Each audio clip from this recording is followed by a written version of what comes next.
अच्छा, I think so ये common है, एंग्री बर्ड्स, राइट? मैंने भी खेला है। तुम्हारे ज़माने में था या नहीं था ये? खेला है सब लोगों ने? अच्छा, जस्ट एक बार फिर से रिव्यू कर देता हूँ कि क्या होता है इस गेम में। देखो, इसमें क्या है कि एक बर्ड होता है, एक कैटापल्ट होता है, और यहाँ पर कभी घर होता है, कभी कुछ स्ट्रक्चर होता है, उसको तोड़ना पड़ता है, राइट पीपल, है ना? तो हम उसको फिर खींचते हैं, फिर उसको एम करते हैं। क्या तुम्हें याद है कि जब हम इसको शूट करते हैं तो वो बर्ड कैसा पाथ लेता है? What kind of path does it follow? अगर मैं इसको शूट करूंगा पीपल, क्या वो ऐसा निकल के जाएगा? क्या ऐसा जाएगा क्या? अच्छा, कैसे जाता था गेम में? ऐसा जाता था ही नहीं जाता था? सोचो अगर यहाँ पर कोई घर है, इसको अगर तोड़ना है, ध्यान से सुनना, इसको अगर तोड़ना है, हमें एम किस तरफ करना पड़ता है? हम क्या डायरेक्टली इस पे एम करेंगे क्या? हम किधर एम करते थे? ऊपर। Is that clear? बिकॉज हमें इंट्यूटिवली पता है कि अब इवेंचुअली ये जब ऊपर जाएगा तो वो फिर नीचे भी आएगा, आके फिर इसको हिट करेगा। बात समझ में आ रहा है? तो इसमें ये क्वेश्चन आता है कि सीधा क्यों नहीं जाता? मतलब अगर मैं इसको शूट करता हूँ तो ऐसा सीधा क्यों नहीं चला आता? ऐसे गोल घूम के फिर कर्व बन के नीचे क्यों उतरता है? इस क्वेश्चन का जवाब हमें इस चैप्टर में मिलेगा कि ऐसा क्यों होता है। समझ में आया सबको? और इस चैप्टर का नाम है प्रोजेक्टाइल मोशन। ठीक, अभी प्रोजेक्टाइल मोशन का जो बेसिक्स है, that is exactly same as the concept which you have already learned in the previous chapters. 2D किया हम लोगों ने, रिलेटिव मोशन किया है, रिवर बोट प्रॉब्लम किया है, विंड एरोप्लेन प्रॉब्लम किया है, डिस्टेंस ऑफ क्लोजेस्ट अप्रोच किया है, क्या ही नहीं किया। और मैंने बताया था कि एक कॉन्सेप्ट, जिस कॉन्सेप्ट को तुम्हें अप्लाई करना है to solve such kind of problems, अगर ये नहीं आता तो तुम ऐसे क्वेश्चंस नहीं कर पाओगे। और वो कॉन्सेप्ट क्या है कि कभी भी 2 डायमेंशनल मोशन को 2 डायमेंशन जैसा नहीं देख के हम उसको 2 1 डायमेंशनल मोशन में तोड़ के एनालाइज करते हैं। एक होता है मोशन अलॉन्ग एक्स, दूसरा होता है मोशन अलॉन्ग वाई, और दोनों को कंबाइन करेंगे तो हम एक पूरे मोशन को एनालाइज कर सकते हैं। ठीक है, उसी नॉलेज हम इस चैप्टर को आगे बढ़ाएंगे। ठीक है, और इस क्वेश्चन का जवाब मिलेगा कि एक्चुअली ऐसा होता क्यों है। रेडी सब लोग? ओके, सो नाउ मैं ना एक कोऑर्डिनेट एक्सिस बना देता हूँ। Let us draw a coordinate axis. Let us say this is y and let us say this is x। जनता सुन रहे हो ना? This is x in metres and this is y in metres. Cricket खेलते हो, football खेलते हो, है ना? सो लेट अस इमेजिन कि यहाँ पर एक फुटबॉल है। ठीक है, तुम बॉल को स्पिन नहीं करते, ठीक है? Don't spin the ball. कभी कभी फुटबॉल में दिखाता है ना, स्पिन किया, बॉल ऐसे घूम के गया, उन सब केसेस के बारे में बात नहीं कर रहा। तुम आके सिर्फ बॉल को क्या करोगे? जस्ट नॉर्मली हिट करोगे, नॉर्मल हिट करोगे, हाँ या ना? तो बॉल कैसे जाएगा? अगर तुमने ऐसे हिट किया तो बॉल ऐसे जाएगा नहीं जाएगा? जाएगा नहीं जाएगा? ऐसे करके जाएगा नहीं जाएगा? बॉल ट्रैवल करके यहाँ तक आएगा। बोलो बात समझ में आ रहा है नहीं यार? अच्छा, अगर मैंने इसको एक्स एक्सिस बनाया, उसको अगर वाई एक्सिस बनाया, ध्यान देना मैंने एक्स में पोजीशन प्लॉट किया। एक्स तुम्हें क्या बताएगा? Position of the ball at T time along the horizontal direction. Y क्या बताएगा तुम्हें? How high the ball is, बताएगा नहीं बताएगा? How high the ball is with respect to time. बात समझ में आए? अच्छा, एक बात बताओ, अभी तुम अगर इस बॉल को किक करोगे, तुम इसको कुछ वेलोसिटी दोगे, इनिशियल वेलोसिटी, उसको हम इनिशियल बोलेंगे नहीं बोलेंगे? स्टार्टिंग में जो वेलोसिटी मिलता है उसको हम क्या बोलते हैं? Initial velocity. तो तुमने इस बॉल को इस तरफ कितना इनिशियल वेलोसिटी दिया? तुमने यू वेलोसिटी दिया। ठीक, एंड लेट अस से तुमने बॉल को थीटा एंगल पे किक किया। कितना एंगल पे किक किया? थीटा एंगल पे बॉल को किक किया। बात समझ में आ रहा है? इस कहानी में, इस डिस्कशन में हम हवा के फ्रिक्शन को कंसिडर नहीं करेंगे। देखो, हवा का फ्रिक्शन तभी सिग्निफिकेंट होता है अगर वो ऑब्जेक्ट बहुत फास्ट मूव करता है। हम अगर फुटबॉल को किक करते हैं तो वो इतना तेज़ ट्रैवल नहीं करता कि उसमें जो हवा का ड्रैग फोर्स लगेगा वो बहुत बड़ा होगा, कम होगा, बहुत ही नेग्लिजिबल होगा। इसलिए इन कहानियों में, इन डिस्कशंस में हम एयर फ्रिक्शन कंसिडर नहीं करेंगे। बात समझ में आया? बात को समझना, तुमने बॉल को किक किया, उस पर फोर्स लगा। फोर्स कब तक लगेगा? जब तक तुम्हारा जूता बॉल के साथ कांटेक्ट में है। Once the ball leaves contact of your shoe, उस पर लेकिन तुम और फोर्स नहीं लगा सकते। ये बात डाइजेस्ट हो रहा है नहीं हो रहा? अगर मैं इसको पकड़ कर जोर से एक पंच मारता हूँ, इसको दर्द कब तक होगा? दर्द नहीं मतलब पेन का एक्सपीरियंस, दर्द तो बहुत लंबे टाइम तक होगा, वो तो ठीक है। पेन कब तक फील करेगा? जब तक, मतलब पेन का एक्सर्शन कब तक होगा? जब तक मेरा हाथ इसके बॉडी के साथ कांटेक्ट में है, राइट? हाँ या ना? जब मेरा हाथ छूट जाएगा इसमें और फोर्स लगना बंद हो जाएगा। बात समझ में आ रहा है, नहीं आ रहा? Is that clear? तो फोर्स कब तक लगता है? जब तक कांटेक्ट में रहता है। एग्जैक्टली, जब तक जो एप्लीकेशन हो रहा है वो उसके साथ कांटेक्ट में रहता है। जूता जब तक बॉल के साथ कांटेक्ट में रहता है तब तक फोर्स लगता है। बात समझ में आ रहा है? Is that clear? मैं क्यों कह रहा हूँ, क्योंकि ना इसमें आगे जाके ना बच्चों को कन्फ्यूजन हो जाता है। उनको लगता है सर मैंने फोर्स लगाया, वो फोर्स तो लगे जाएगा। फोर्स लगते नहीं रहता, जब तक तुमने लगाया, जब तक तुम्हारा जूता उस बॉल के साथ कांटेक्ट में, तब तक ही फोर्स लगता है। उसके बाद और फोर्स नहीं लगता। उसके बाद पता है वो कैसे मूव करता है? ऐसे मूव करता है, हाँ या ना? And when it moves like this, do you know what kind of force is acting on the ball when it travels like this? Yes, only and only gravity लगेगा। This is how we shall speak। क्या तुम्हें समझ में आया मैंने क्या बोला? कि जब ये बॉल ट्रैवल करेगा, जब तक तुम्हारे जूते के साथ कांटेक्ट में, तो ग्रेविटी के साथ साथ तुमने जो फोर्स लगाया वो भी लगेगा, मैकेनिकल फोर्स। पर एक बार ये बॉल तुम्हारे जूते से छूट के जब ऐसे जाएगा, जब ये हवा में ट्रैवल कर रहा जनता ऐसे करके, ये हाईएस्ट पॉइंट है, फिर ऐसा, फिर ऐसा, जब ये बॉल ट्रैवल करेगा तो ध्यान देना जनता, इसमें सिर्फ क्या लगता है? क्या लगता है? ग्रेविटी। और ग्रेविटी किस तरह लगता है? मैंने एरो बना के दिखाया तुमको। किस तरह लगता है? हमेशा नीचे की तरफ। समझ में आया? This is the only force acting on a body. This is the only force which is acting on this body. बात समझ में आया? तभी इस बेसिस पे हम इस मोशन को डिफाइन करेंगे। अगर तुम्हें कभी पूछता है कि डेफिनेशन बताओ क्या है प्रोजेक्टाइल मोशन का, तो डेफिनेशन है when an object is projected मतलब थ्रो करना। when an object is projected obliquely मतलब other than 90 degree, angles other than 90 degree होने से तो ऐसा हो जाएगा, वर्टिकल मोशन हो जाएगा। होगा ही नहीं होगा? हम वर्टिकल मोशन के बारे में बात नहीं कर रहे, हम ऐसे मोशन के बारे में बात कर रहे हैं। तो तुमने बॉडी को कुछ वेलोसिटी से प्रोजेक्ट किया और तुमने ऑब्लिकली प्रोजेक्ट किया, मतलब एंगल 90 नहीं है तब जो वो मोशन करेगा, तो वो मोशन सिर्फ ग्रेविटी के इन्फ्लुएंस के अंडर होगा। That means the only force acting on that object when it will be moving will be force of gravity. If this is the condition, such a motion will be called as a projectile motion. और इस object को हम projectile बुलाते हैं। क्या बुलाते हैं हम इसको? Projectile. Anything which is performing projectile motion is a projectile. जैसे बंदूक का गोली, ये भी प्रोजेक्टाइल है, पता है तुमको? पता ही नहीं पता? तुमने कभी किसी स्नाइपर का मूवीज देखा है? स्नाइपिंग का मूवीज देखा है? अगर हेडशॉट मारना है किसी को, बहुत दूर है, हेडशॉट मारना है, तो यहाँ एम करेगा क्या? कहाँ एम करते हैं? कहाँ एम करता है? अगर सर पे मारना तो कहाँ एम करेगा? Summer on top. इवेंट तुम लोग गेम भी खेलते हो, वहाँ पर भी देखा होगा, सर पे तो एम नहीं करते, थोड़ा ऊपर एम करते हैं। और भी कॉम्प्लिकेटेड है, हवा को भी देखना पड़ता है। हवा भी चेक करते हैं ना वो लोग, शूट करने के पहले ऐसे थोड़ा क्या बोलते हैं उसको, पत्ते वत्ते को ऐसे फेंक के चेक करता है। हवा का भी देखते हैं ये लोग, बट मैं हवा को नहीं ला रहा सीन में। बात समझ में आ रहा है? तो एक्चुअली क्या होता है कि जब तुम गन से शूट करते हो, जनता सुनने में क्या बोल रहा हूँ, तो ये बुलेट जब जाता है ना, वो सीधा नहीं जाता है, वो ऐसा डिप करता है। क्या करता है वो? डिप करता है। इसलिए अगर सर पे शूट करना तो कहाँ पर एम करना पड़ेगा? थोड़ा ऊपर एम करना पड़ेगा, ताकि जाते जाते वो क्या करे? डिप करे। देखो वो बुलेट जब तक गन के अंदर है तब तक गन का स्प्रिंग उस पर फोर्स लगाता है, बट एक बार वो बुलेट गन के बैरल को छोड़ के निकल जाए, सुना मैंने क्या बोला? Once the bullet is out of the gun, then there is no force of the gun acting on the bullet. The bullet will move only under the action of what? Gravity. और इस bullet पे gravity किस तरह लग रहा है भाई? किस तरह लग रहा है? नीचे। इसलिए वो नीचे की तरफ जाता है। बात समझ में आ रहा है? क्रिकेट देख रहे हो, विराट कोहली बैटिंग कर रहा है, वो सिक्स मारता है, बॉल जाता है ना ऐसे करके। और इनफैक्ट ये लोग एनालिसिस में भी दिखाते हैं ना कहाँ कहाँ सिक्सेस मारे हैं। वो स्ट्रक्चर्स देखा तुमने? डायग्राम्स देखा? डायग्राम्स, वो डायग्राम ऐसा जैसे ऐसा दिखता ही नहीं दिखता, क्योंकि वो सब क्या है? They are all projectiles. देखा होगा ना ऐसे किया 80 मीटर्स 90 मीटर्स इधर शूट किया है, शेप देखा है उन कर्व्स का, because they are all projectiles. तो आसान भाषा सिंपल तरीके से ये समझना कि प्रोजेक्टाइल होता क्या है? Anything which is moving under the action of gravity, anything which is moving under the action of gravity but projected obliquely. Obliquely समझ में आता है ना? 30 40 50 नॉट 90।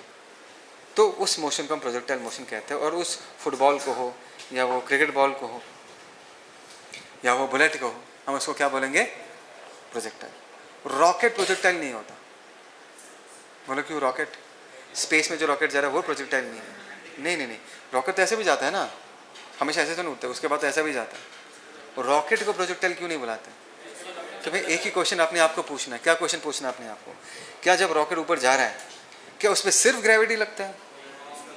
नहीं तो वो तेल जलाता है, फ्यूल बर्न होता है, धुआं निकलता है नीचे से, और जब वो गैस इजेक्ट करता है तो उस पर क्या लगता है? फिर से थ्रस्ट फोर्स लगता है। तो वो प्रोजेक्टाइल नहीं होगा, बिकॉज उसमें अकेला ग्रेविटी नहीं लग रहा है, उसमें थ्रस्ट फोर्स भी लग रहा है। बात समझ में आ रहा है मैं क्या बोलूँ? चिड़िया जब उड़ता है वो प्रोजेक्टाइल नहीं है। क्यों नहीं है? ग्रेविटी तो उस पर भी लगता है, पर सिर्फ ग्रेविटी नहीं लगता। जब वो पंख ऐसे करता है तो हवा को किधर हिट करता है? वो नीचे की तरफ। सुना है ना, to every action there is equal and opposite reaction. तो पंखों पे फोर्स किधर लगता है? ऊपर की तरफ। दैट इज द रीजन वो ऊपर जाता है। एरोप्लेन प्रोजेक्टाइल नहीं है। एरोप्लेन प्रोजेक्टाइल है क्या? ग्रेविटी नहीं लगता क्या? तुम क्या बोलोगे? सर ग्रेविटी तो हर चीज में लगता है, लेकिन प्रोजेक्टाइल हम उसी को बोलेंगे जिसमें सिर्फ ग्रेविटी लगे। डिफरेंस समझ में आ रहा है नहीं आ रहा? तो ऐसे मोशंस को हम क्या बोलते हैं? प्रोजेक्टाइल मोशंस बोलते हैं। कोई दिक्कत किसी को? कोई प्रॉब्लम? ठीक है। आई थिंक सब लोग एग्री करेंगे कि projectile motion is a 2 dimensional motion, because ball आगे भी जाता है। बॉल तो ऐसे जाता है, the ball travels like this, but at the same time it is moving upward, not upward sorry, at the same time it is moving forward, and at the same time it is moving up and down. मतलब Y वाले direction में भी motion हो रहा है और x वाले direction में भी मोशन हो रहा है। सबको आ रहा है समझ में मैं क्या बोल रहा हूँ? तो ऐसे मोशन को अगर हम एनालाइज करेंगे तो हम हमेशा motion along X and motion along Y के टर्म्स में एनालाइज करेंगे, है ना देवांश? सब लोग सुन रहे हो मैं क्या बोल रहा हूँ?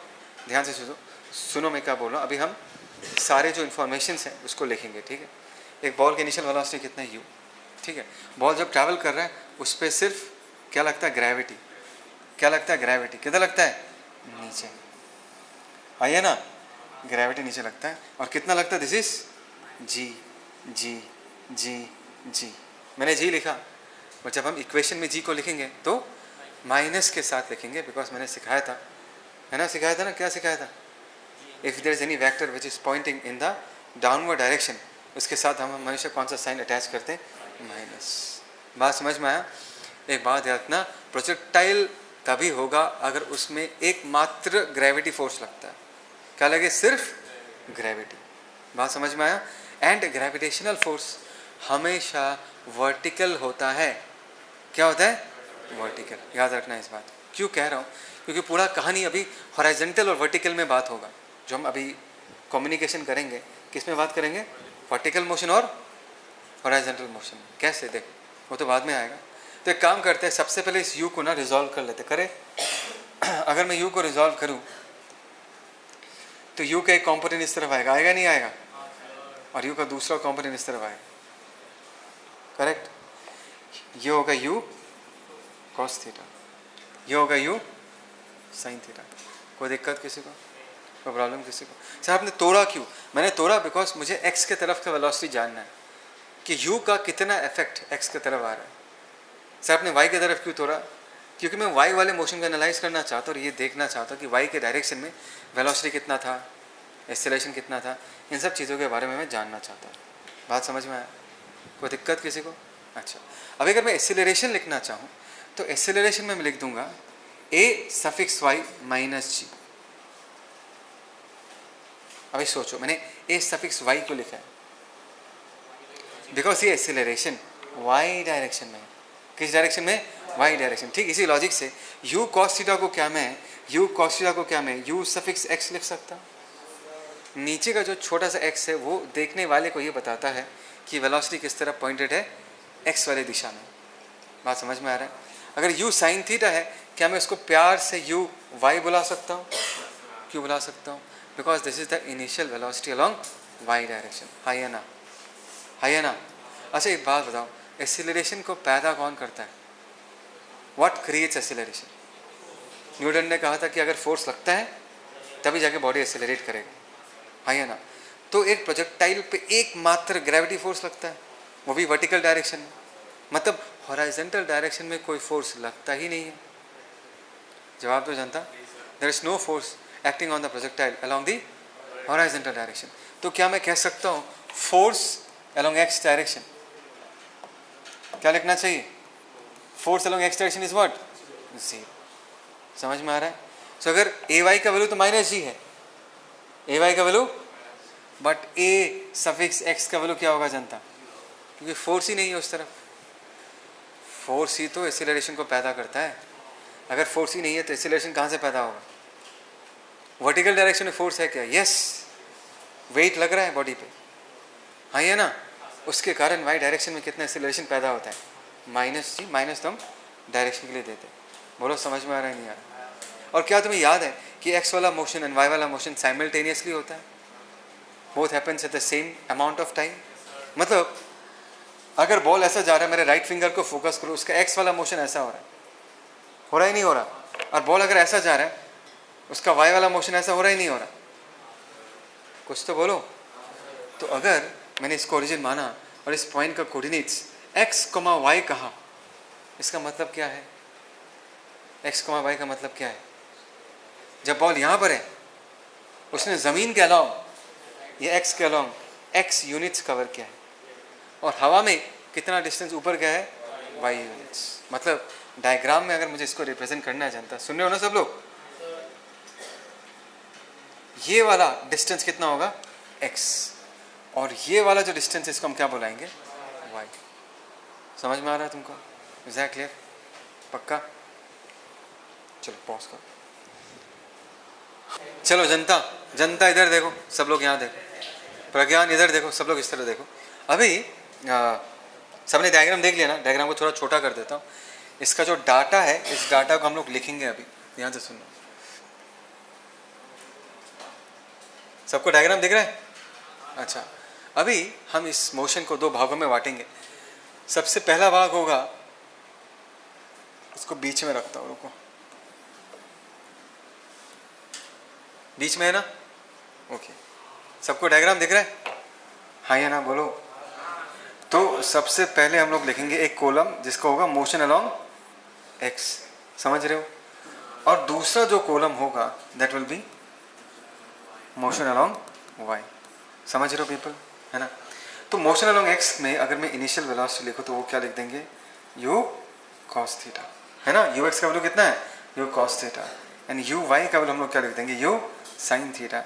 जनता ध्यान देना, जब इसमें तुम वैल्यूज पुट करोगे, you put the values along with sine, ताकि तुम ये बता पाओ कि इसका डायरेक्शन किस तरह है।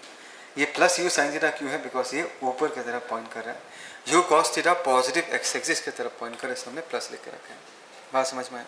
एक्सेलरेशन लिखना चाहे, एक्स डायरेक्शन में कोई फोर्स ही नहीं है तो एक्सेलरेशन में क्या होगा? 0। एंड वाई डायरेक्शन में कितना है एक्सेलरेशन? -। अब देखो यहाँ पर it's such a beautiful thing, there are two motions and they are different from each other. Because अगर एक्सेलरेशन नहीं है जनता, काइनेमेटिक्स याद करो, अगर एक्सेलरेशन नहीं है तो बॉडी का वेलोसिटी चेंज नहीं होगा। मतलब एक्स डायरेक्शन वाला मोशन एक कांस्टेंट वेलोसिटी मोशन है। मानते हो इस बात को? एक्स डायरेक्शन वाला मोशन एक कांस्टेंट वेलोसिटी वाला मोशन है। इसका मतलब ये है, इसका मतलब ये है कि एक्स डायरेक्शन में वेलोसिटी बदलेगा ही नहीं। क्या बोला मैंने? एक्स डायरेक्शन में वेलोसिटी बदलेगा ही नहीं। डायग्राम में दिखाता हूँ। तो अगर ये यू कॉस थीटा है, यहाँ पर भी ये वेलोसिटी कितना होगा? You cos theta. Highest point में भी ये वेलोसिटी कितना होगा? You cos theta. समझ रहे हो मैं क्या बोल रहा हूँ? यहाँ पर एक्स डायरेक्शन में कितना वेलोसिटी होगा? You cos theta. और ज़मीन को हिट करने के पहले भी ये वेलोसिटी कितना होगा? यू कॉस थीटा ही होगा, ये चेंज नहीं होगा। बात समझ में आ रहा है? तो एट एनी टाइम टी अगर मैं वेलोसिटी अलोंग एक्स लिखना चाहूँ, यू इनिशियल कंडीशन है, वी क्या है? फाइनल। यू क्या है? इनिशियल। वी क्या है? Final. Eight any time T final velocity भी क्या होगा? You cos theta. बिकॉज ये चेंज हुआ ही नहीं है। बात समझ में आ रहा नहीं आ रहा मैं क्या बोल रहा हूँ? बट समझने लायक चीज़, सोचने लायक चीज़ है वाई डायरेक्शन। मैं चाहूँगा कि तुम लोग वाई डायरेक्शन के जो मोशन है, क्या मैं उसको मोशन अंडर ग्रेविटी के साथ कंपेयर कर सकता हूँ? Is it not like throwing something upward? वो चीज़ ऊपर जाएगा फिर नीचे आएगा। ये बॉल जो है, अगर मैं सिर्फ वाई डायरेक्शन में फोकस करूँ, ये ऊपर भी जाता है फिर नीचे आता ही नहीं आता, आता ही नहीं आता। अच्छा, सेकेंड चीज़ जो तुम्हें समझना पड़ेगा इस बात को समझने के लिए, वो है कि अगर एक्सेलरेशन वेलोसिटी के डायरेक्शन में होता है, fill out the blanks, acceleration अगर वेलोसिटी के डायरेक्शन में होता है तो वेलोसिटी का मैग्नीट्यूड, जवाब दो, बढ़ता है, इंक्रीज करता है, उसी को हम एक्सेलरेशन बोलते हैं। और अगर if a and v are in opposite direction then velocity will decrease. सबको आ रहा है समझ में? अभी पीपल सिर्फ वाई वाले मोशन में फोकस करना, सिर्फ बॉल जो ऊपर जा रहा है उस पर फोकस करना, मेरे साथ एनालाइज करो। इस बॉल के इनिशियल वेलोसिटी कितना है? ये कैमरा में दिख रहा है ये डायग्राम, बॉल का इनिशियल वेलोसिटी कितना है इस तरफ, यू साइन थीटा, है ना? और बॉल के ऊपर एक्सीलरेशन किधर है? नीचे की तरफ, है या नहीं है? अच्छा, एक काम करते हैं हम इसको, एक काम करते हैं और एक नए डायग्राम में बनाते हैं, नए डायग्राम पे बनाते हैं, यहाँ पर बनाता हूँ, ध्यान से सुनना। दिस इज वाई, सब लोग होना मेरे साथ, दिस इज एक्स, ये हमारा बॉल है, इसको हमने ऐसा फेंका यहाँ पर, यस नो पीपल, है ना? और मैं चाहूँगा कि तुम अभी एक्स को नहीं देखोगे, किसको नहीं देखोगे? एक्स को नहीं देखोगे, किसको देखोगे? वाई पे देख रहे, मैं सिर्फ वाई का ही डायग्राम बना रहा हूँ। जनता ध्यान देना, इस तरफ इनिशियल वेलोसिटी कितना था? You sine theta, correct? और इस तरफ जनता एक्सीलरेशन कितना था? जी। क्या तुम इसको रिटार्डेशन बुलाओगे? बुलाओगे नहीं बुलाओगे? तुम्हें कैसे पता चला रिटार्डेशन है? तुम बोलोगे सर आप वेलोसिटी को देखो, ऊपर की तरफ है और एक्सेलरेशन नीचे की तरफ है। If a and v are in opposite direction it is a case of what? Retardation. मतलब वेलोसिटी का वैल्यू क्या करेगा? Decrease, decrease, decrease. और जब बॉल हाईएस्ट पॉइंट में पहुंचता है रनक, और जब बॉल हाईएस्ट पॉइंट में पहुंचता है तब उसका वेलोसिटी कितना होता है? जीरो। सबको आया समझ में? एक थोड़ा पॉज करना है, तू नीचे ऑन, एक मिनट एक और एक बार पॉज, बोलो। देखो पीपल, इन दिस केस तुम लोग क्या कहोगे? एक ऊपर एक नीचे, तो it will B case of deceleration. और वेलोसिटी का वैल्यू क्या करेगा? वेलोसिटी का वैल्यू डिक्रीज करेगा। हाँ या ना? बोलो हाँ या ना? अच्छा, अभी इन दिस केस सुनना ध्यान से, जब ये बॉल यहाँ पर पहुँचा, जब ये बॉल यहाँ पर पहुँचा, ये जो वेलोसिटी यू साइन थीटा, देखो इसका वेक्टर का हाइट देखो, मैंने इतना बनाया, उसका वेलोसिटी थोड़ा कमेगा ही नहीं कमेगा? वेक्टर का लेंथ मैंने छोटा कर दिया ताकि तुम्हें ये पता चले कि वेलोसिटी क्या कर रहा है? डिक्रीज। क्यों डिक्रीज कर रहा है? क्यों डिक्रीज कर रहा है? बिकॉज नीचे की तरफ क्या है? जी। जब बॉल यहाँ पर पहुँचेगा इसका वेलोसिटी और थोड़ा डिक्रीज होगा ही नहीं होगा? क्यों? It is a case of deceleration, the velocity और डिक्रीज करेगा। हाँ या ना? सो यहाँ पर क्या लग रहा है पीपल? इन दिस केस क्या लग रहा है? जी। और जब बॉल हाईएस्ट पॉइंट में पहुँचेगा then the velocity along Y direction will be equal to what? समझ में आया पीपल? क्योंकि उसके बाद उसका वेलोसिटी जीरो हो जाएगा, इसलिए हम उस जगह को क्या बोलते हैं? Highest point. क्योंकि उसके बाद वो और फर्दर ऊपर नहीं जाने वाला। क्यों नहीं जाएगा? क्योंकि वेलोसिटी ही नहीं है उसके पास। ऊपर कौन लेके जाता है? Velocity. Velocity is responsible for motion. There is no velocity, there is no motion along the direction, तो इसको हम हाईएस्ट पॉइंट बोलते हैं। बट उसके बाद का कहानी क्या है? अगर तुम किसी चीज़ को ऐसे ऊपर फेंक तो बॉल ऊपर जाएगा, 50, 40, 30, 20, 10, 0, उसके बाद क्या होगा? -10, -20।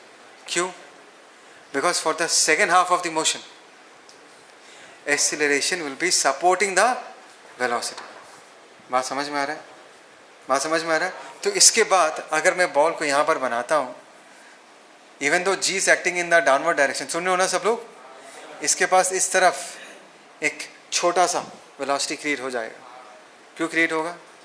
जी के कारण, है ना? जीरो था ना, फिर 10, 20, 30, 40 किया है ना मोशन एंड ग्रेविटी में। उसके बाद क्या होगा पीपल? उसके बाद जब बॉल यहाँ पर पहुँचेगा तब ये वाला वेलोसिटी और इंक्रीज हो जाएगा, because it is a case of what? Acceleration.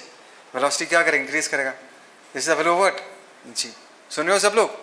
और जब बॉल यहाँ पर पहुँचेगा, एक बात बताओ तुमको, वो जितने वेलोसिटी से ऊपर गया था उसी वेलोसिटी से नीचे आएगा। And this is you sine theta. Vertical motion में पढ़ा ही नहीं पड़ा, ये वर्टिकल मोशन ही हमने स्टडी किया। मतलब दिस मोशन ये जो मैंने स्टडी किया इस इक्विवेलेंट टू, जनता ध्यान से सुनना, इस इक्विवेलेंट टू दिस मोशन। अगर तुमने किसी बॉल को कितने से फेंका जनता, यू साइन थीटा से। समझ रहे हो मैं क्या बोल रहा हूँ? समझ रहे हो मैं क्या बोल रहा हूँ? द बॉल ऐसा जाके फिर क्या कर रहा है, नीचे आ रहा है, this is you sine theta. तुमने एक्चुअली इस मोशन का एनालाइज किया, मानते हो या नहीं मानते इस बात को? तुम्हारा पिक्चर ऐसा है लेकिन नज़रिया किस पे है? नज़रिया तो इस पे है। The motion is like this, because तुम एक्स को एनालाइज नहीं कर रहे, तुम किसको एनालाइज कर रहे हो? वाई को एनालाइज कर रहे हो, है ना? तो बॉल कितना ऊपर गया, वाई डायरेक्शन को एनालाइज करना है पता करने के लिए।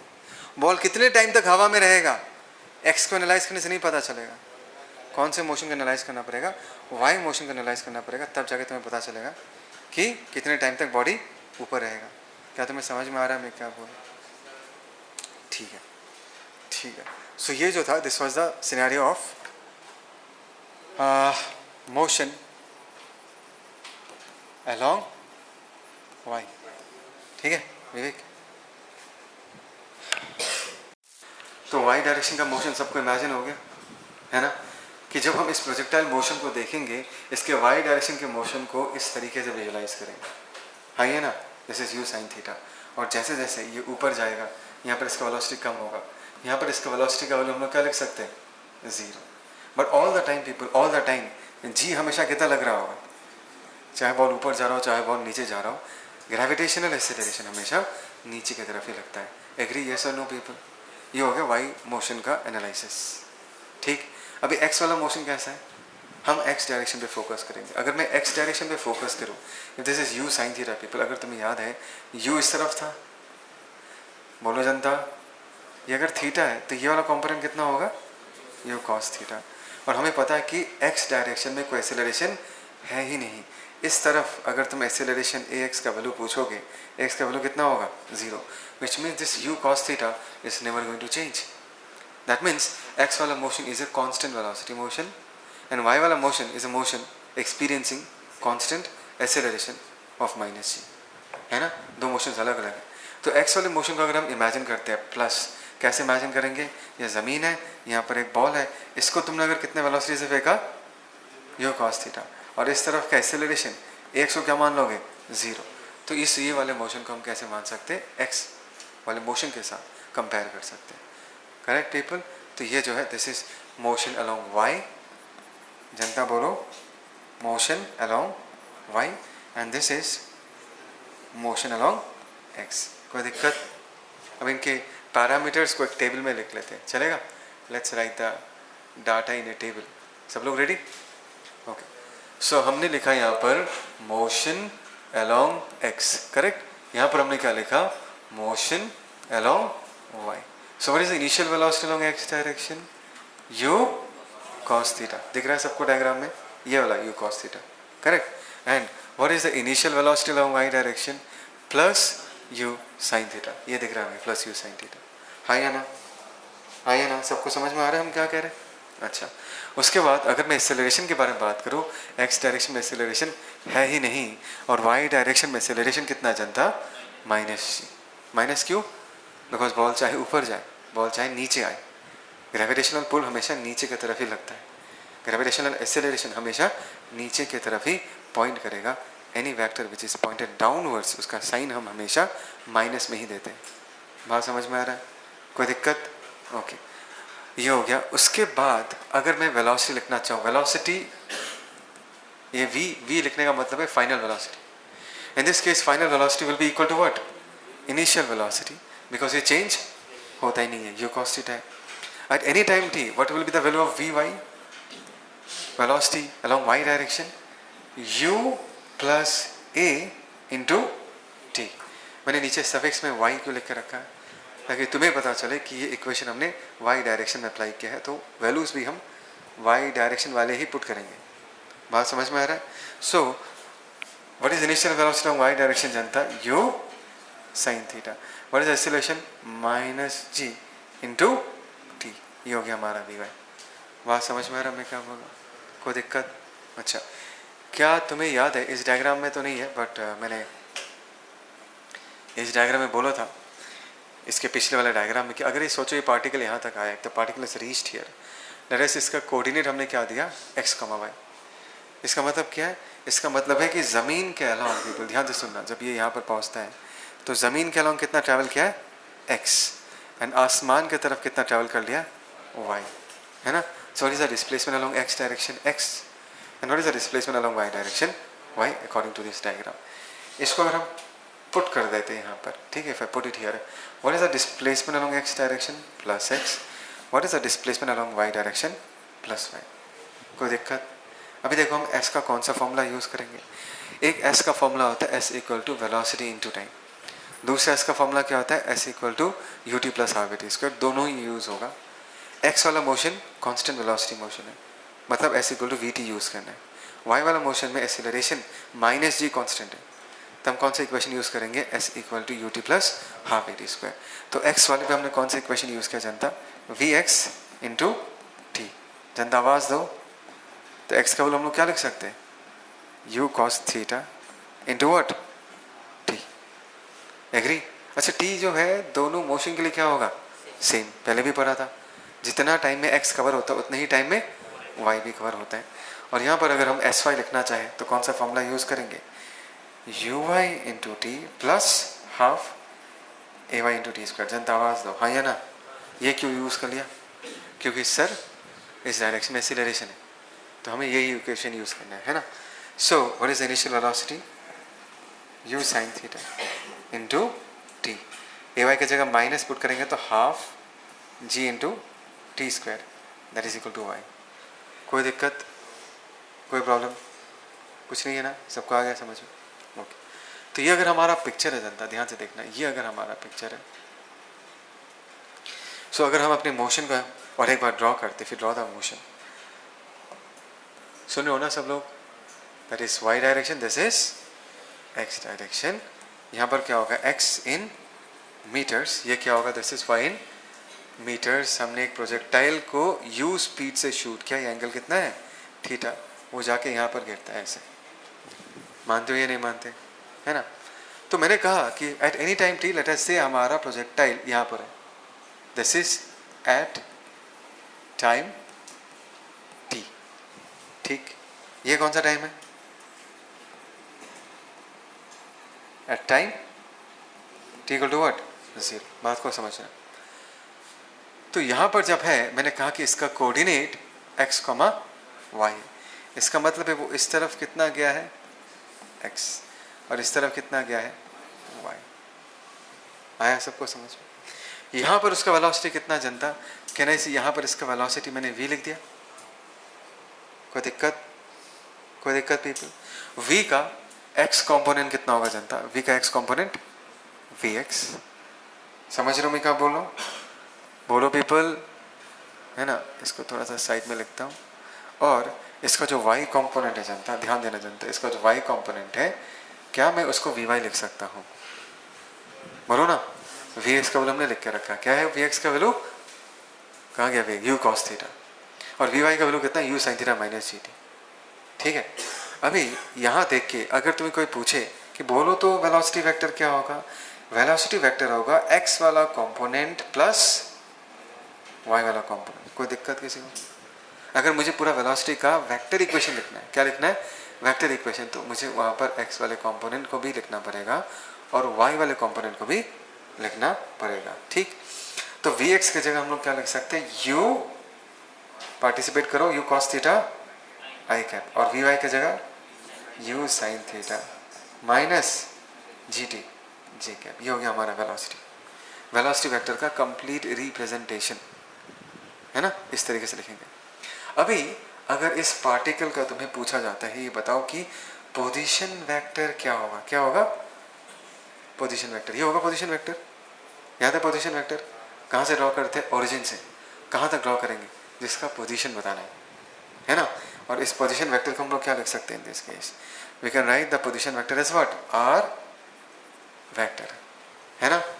तो अगर तुम्हें पता है कि उसका पोजीशन का एल्जेब्रिक कोऑर्डिनेट्स x, y है, in terms of position vector, क्या मैं आर वेक्टर को इक्वल टू क्या लिख सकता हूँ, x i cap plus Y j cap. Come on people, reply क्यों नहीं आ रहा तुम लोगों से, वेक्टर्स, पोजीशन वेक्टर है ना, 2,3 होने से पोजीशन वेक्टर क्या होता है 2i cap plus 3j cap.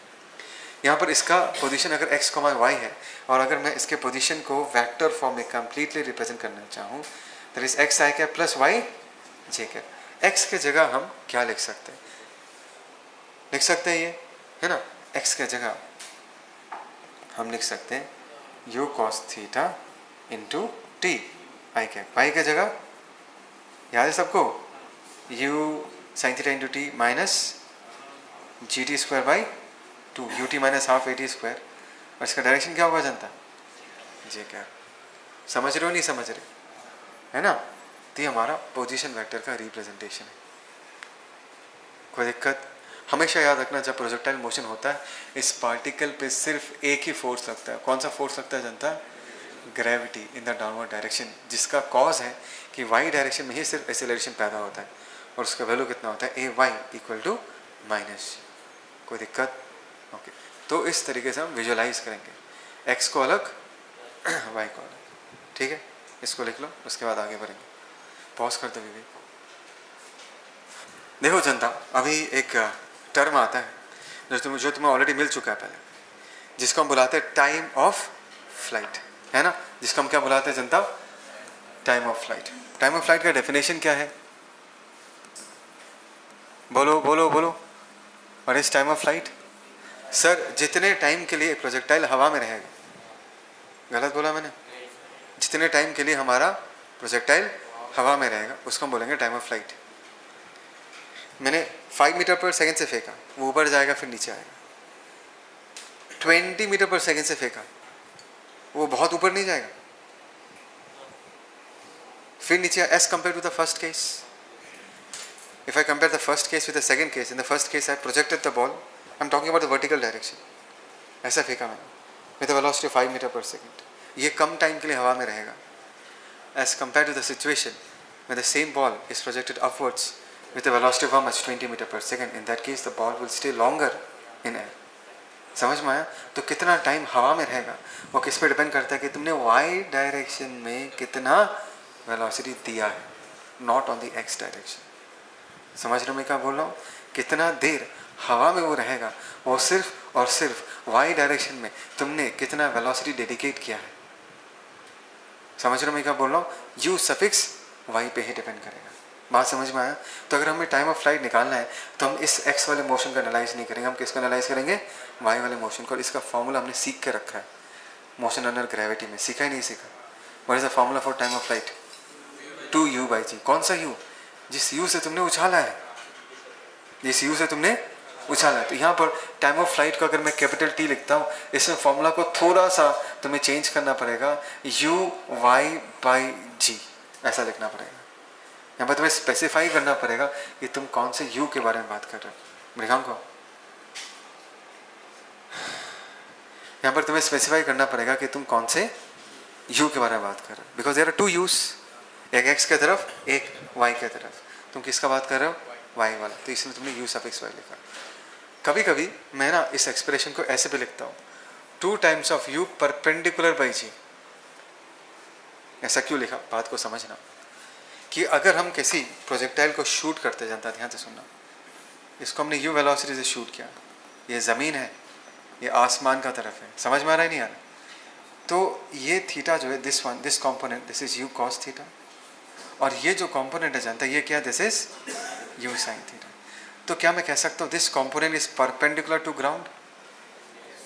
क्योंकि ये ज़मीन है या नहीं है जानता, कुछ तो बोलो, ये ज़मीन है या नहीं है। इसलिए मैं कभी कभी u sin थीटा को u परपेंडिकुलर बुलाऊंगा। And can I say u cos theta is parallel to ground? जवाब दो जनता। तो हम इसको कभी कभी u पैरेलल भी लिखेंगे। सब लोग जिंदा हो, सुन रहे हो सब लोग? ज़मीन के परपेंडिकुलर इसलिए u सफिक्स परपेंडिकुलर, ज़मीन के पैरेलल मूव कर रहे इसलिए हमने कहा u parallel. Is that clear people, है ना। तो अगर मैं इस फॉर्मूला को देखूं,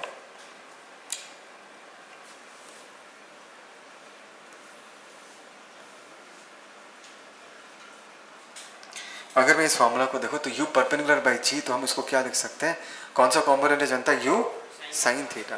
तो मैं यहाँ पर क्या लिख देंगे, 2 times of u sin theta divided by what, g, ये हो गया हमारा टाइम ऑफ फ्लाइट। कोई दिक्कत, कोई प्रॉब्लम? ये हो गया हमारा टाइम ऑफ फ्लाइट। उसके बाद आता है मैक्सिमम हाइट।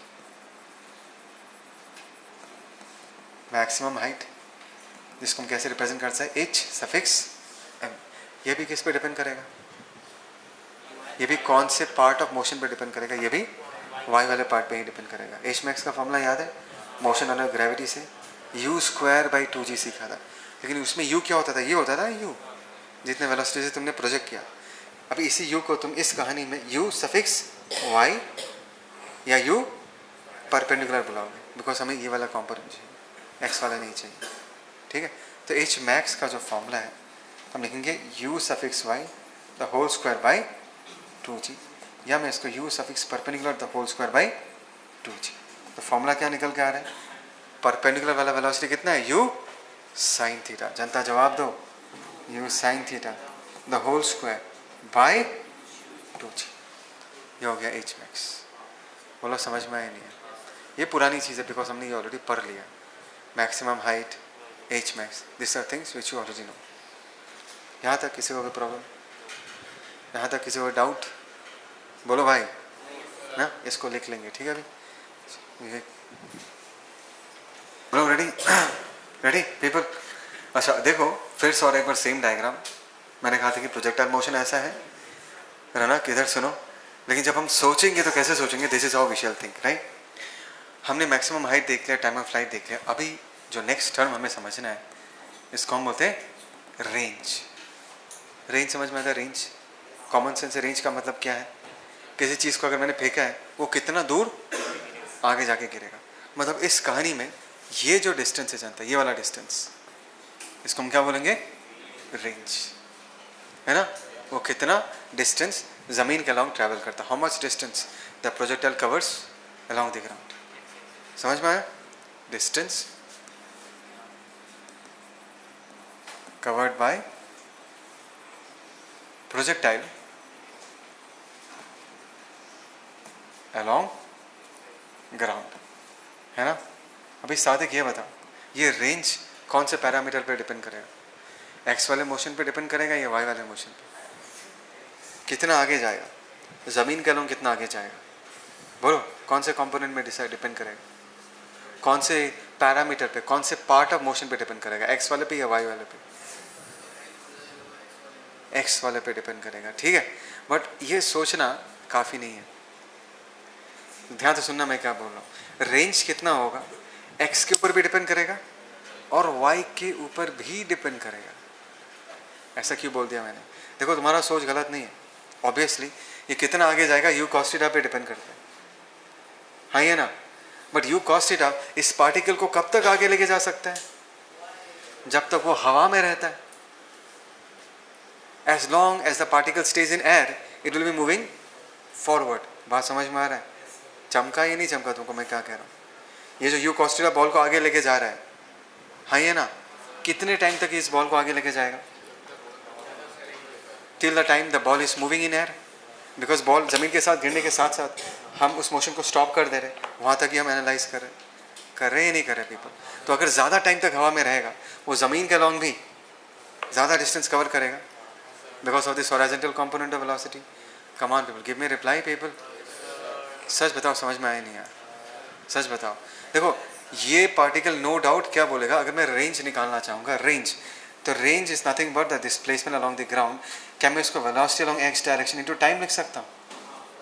बट रेंज निकालने के लिए जो वेलोसिटी है वी एक्स वो तो ठीक है, लेकिन टाइम क्या होगा, टाइम ऑफ फ्लाइट होगा या नहीं होगा। What is time of flight people, time of flight is amount of time for which the projectile stage in air. और टाइम ऑफ फ्लाइट को डिसाइड करने वाला, टाइम ऑफ फ्लाइट को हम कौन से पार्ट ऑफ मोशन से डिसाइड करते हैं, वाई वाले मोशन से डिसाइड करते हैं। तो रेंज कितना होगा एक्स पे डिपेंड करने के साथ साथ वाई पे भी डिपेंड करता है। वाई से ये डिसाइड होता है कि कितने टाइम के लिए ये यू कॉस थीटा उस ऑब्जेक्ट को आगे बढ़ा के लेके जाएगा। तो रेंज को डिसाइड करने वाला वाई वाला पार्ट भी है और एक्स वाला पार्ट भी। सबको समझ में आ रहा है। अभी देखो यहाँ पर हमने वी एक्स के जगह what is the velocity along X direction people, जवाब दो यू कॉस थीटा। क्या तुम्हें फॉर्मूला याद है टाइम ऑफ फ्लाइट का, 2 times of u sine theta by g. क्या मैं इसको u इंटू यू स्क्वायर लिख सकता हूँ। क्या तुम्हें पता है कि 2 साइन थीटा कॉस थीटा को हम क्या लिख सकते हैं, साइन 2 थीटा बाई जी लिख सकते हैं। ये हो गया हमारा रेंज का फॉर्मूला। बात समझ में आ रहा है पीपल? ये हो गया हमारा रेंज का formula, r equal to u square sine twice theta by g. कोई दिक्कत? कोई दिक्कत पीपल? अच्छा देखो, उसके बाद भी हम यहाँ पर क्या कर सकते हैं, ध्यान से सुनना। ये जो यू कॉस थीटा है, क्या मैं इसको यू पैरेलल लिख सकता हूँ? ये जो यू साइन थीटा है, क्या मैं इसको यू परपेंडिकुलर लिख सकता हूँ? तो इस चीज़ को लिखने का दूसरा तरीका ऐसे भी हो सकता है, 2 times of u parallel into u perpendicular divided by what, g. मैं इसको कभी कभी इस फॉर्म में भी याद रखता हूँ, कभी कभी काम में आता है। समझ में आया? 2 times of one component into other component, एक एक्स वाला कॉम्पोनेंट एक वाई वाला कॉम्पोनेंट डिवाइडेड बाई व्हाट, जी। या तुम अगर तुम इसको सिंप्लीफाई कर दो तो फाइनल एक्सप्रेशन क्या निकल के आएगा, u square sine twice theta by g. ये हो गया हमारा रेंज का फॉर्मूला। समझ में आया? फिर से कह रहा हूँ, यू कॉस थीटा बॉल को आगे लेके जाता है, correct, but how long will the ball travel along the ground? As long as the ball stays in air, जब तक वो हवा में रहता है तब तक एक्स वाला डिस्टेंस कवर होगा। तो हवा में कितने टाइम में रहेगा वो टाइम ऑफ फ्लाइट डिसाइड करता है, दैट इज़ वाई वाला मोशन। तो रेंज को डिसाइड करने वाला पैरामीटर्स एक्स से भी आता है और वाई से भी आता है। समझ रहे हो नहीं समझ रहे हो? Is that clear? चलो ये लिख लो। देखो पीपल लिसन, तो हमने रेंज का कुछ स्पेशल केसेस डिस्कस करेंगे रेंज का। So number 1, for complementary angles of projection। इसका मतलब क्या है sir? Can anyone tell me complementary angle से प्रोजेक्शन का मतलब क्या है? एक बार तुमने 30 डिग्री में शूट किया, एक बार तुमने 60 डिग्री में शूट किया, 60 + 30 क्या होता है, 90। इसको बोलते हैं कॉम्प्लीमेंट्री एंगल्स ऑफ प्रोजेक्शन। सबको आया समझ में? यू दोनों केस में क्या होगा, सेम। मतलब अगर मैं डायग्राम बनाऊँ, इफ़ आई से दिस इज वाई एक्सिस, सुने हो ना सब लोग, इफ़ आई से दिस इज एक्स एक्सिस, तुमने प्रोजेक्टाइल को एक बार 30 डिग्री में शूट किया, दिस इज यू, और एक बार तुमने बोलो 60 पे शूट किया। यू जो है दोनों केस में सेम है, कुछ ऐसा case. For complementary angles of projection से थीटा एंड 90 - थीटा। समझ में आता है? सही लिखा मैंने? एक 30 है तो दूसरा क्या होगा, 60। ठीक है, थीटा में लिखेंगे तो कैसे लिखेंगे, थीटा एंड 90 - थीटा। यस और no people? So what is the range when the angle of projection is theta? क्या होगा, u square sine 2 theta by g. सही है ये चीज़? सही है ये चीज़? रेंज क्या होगा when angle of projection is 90 - theta? तब रेंज कितना होगा, यू स्क्वायर साइन 2 थीटा की जगह हम लोग क्या पुट कर देंगे, 90 - theta divided by what, g. तो क्या आ रहा है ये, u square sine, come on people, 180 - 2 theta by g. हाँ या ना? What is sine 180 - 2 theta? Sine 2 theta. So in this case इसका वैल्यू क्या निकल के आ रहा है, u square sine, come on people, 2 theta divided by what, g. This is the range for 90 - theta. ध्यान से देखो, यहाँ पर ये वाला जो है और ये वाला जो है, दोनों का आंसर सेम है या नहीं? दोनों का रेंज सेम है या नहीं? इसका मतलब क्या है? इसका मतलब ये है कि अगर तुम थीटा पे शूट करते हो यू स्पीड से और सेम प्रोजेक्टाइल को सेम स्पीड से 90 - थीटा में प्रोजेक्ट करते हो, दोनों का रेंज क्या निकल के आएगा, सेम। तो हमेशा याद रखना, for complementary angles of projection range हमेशा क्या होता है, सेम होता है। प्रैक्टिकली अगर फील लेना है कि सर एक्चुअली हुआ क्या, ध्यान से देखो। अगर 30 डिग्री में फेंकोगे, ध्यान से सुना पीपल, अगर 30 डिग्री में फेंकोगे तो यहाँ पर जाके गिरेगा। बात समझ में आ रहा है? और अगर 60 डिग्री में फेंकोगे जनता, how will the motion look like in this case? The ball ऊपर ज़्यादा जाएगा लेकिन आगे 30 डिग्री जैसा ही जाएगा। समझ में आया people? The ball will move up, ऐसा ऊपर ज़्यादा जाएगा लेकिन दोनों का रेंज दोनों केस में क्या होगा, सेम, ऐसा कुछ होता है। बात समझ में आ रहा है, समझ में आ रहा है नहीं आ रहा। 30 एंड 60 फॉर एग्जाम्पल, 30 वाला थोड़ा फ्लैट जाएगा, 60 वाला ऊपर ज़्यादा जाएगा एज कम्पेयर टू 30, बट 30 के जैसा क्या होगा उसका रेंज, तो ऐसा केस होता है। समझ रहे हो पीपल। तो हमेशा याद रखना, for complementary angles of projection range का वैल्यू हमेशा क्या होता है, सेम होता है। कोई दिक्कत, कोई प्रॉब्लम। अच्छा, सेकेंड चीज़ देखो, केस 2। अभी केस 2 क्या है, केस 2 है व्हेन इज रेंज, ध्यान से सुनना, when is range maximum. This is very interesting. तुमने रिसेंटली 1-2 साल पहले इंडिया को गोल्ड मेडल मिला था जैवलिन थ्रो में, जैवलिन फेंकता है, जैवलिन क्या है, इट्स ए प्रोजेक्टाइल, हाँ या ना, जैवलिन प्रोजेक्टाइल है, जो डिस्कस थ्रो करते हैं ऐसे गोल गोल घूम के जो फेंकते हैं ऐसे करके, देखा तुम लोगों ने वो चीज़, वो क्या है, वो भी तो प्रोजेक्टाइल के जैसे ही जाता है। शॉर्ट पुट देखा, शॉर्ट पुट ऐसे थ्रो कर, तो वही प्रोजेक्टाइल है। बात समझ में आ रहा है नहीं आ रहा।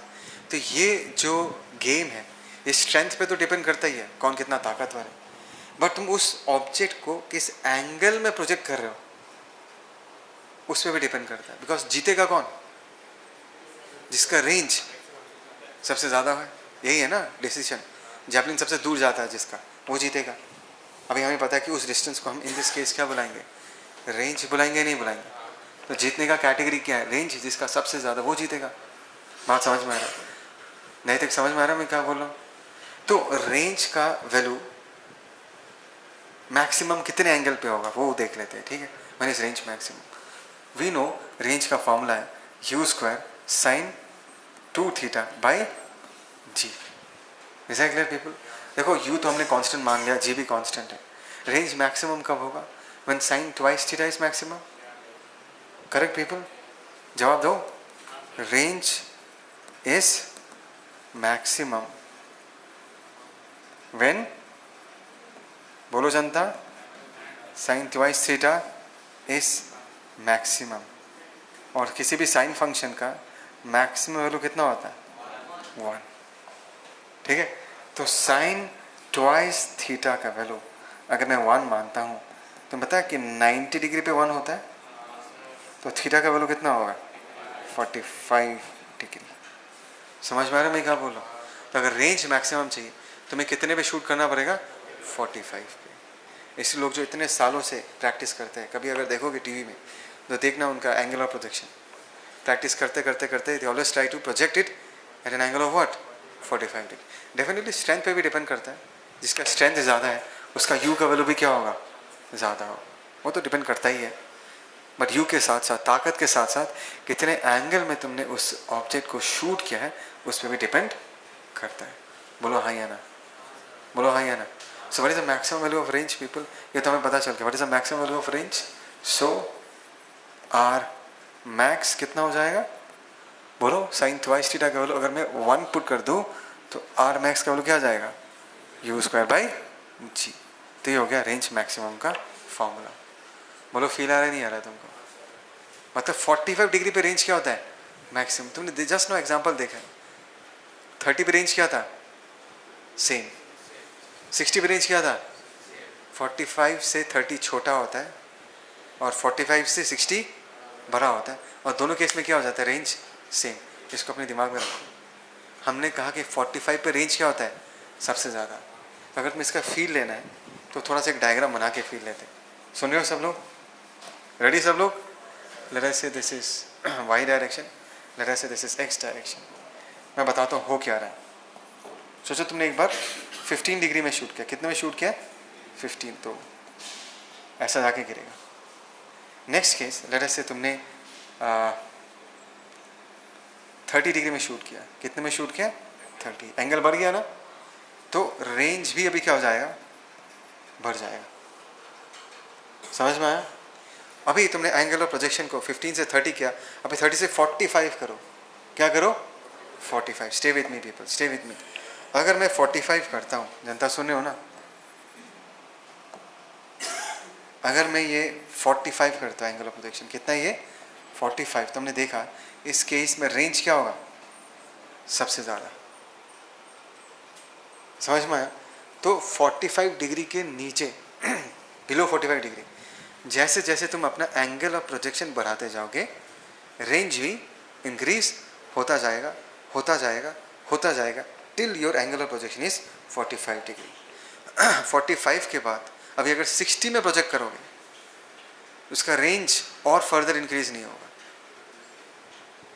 अगर मैं अभी नेक्स्ट प्रोजेक्टाइल को, कमान पीपल, कितने में शूट करता हूँ पीपल, 60 में शूट करता, कितने में शूट करता हूँ, 60, तो उसका रेंज 45 से ज़्यादा नहीं होगा। याद है 60 का रेंज किसके साथ मैच करेगा, 30 के साथ।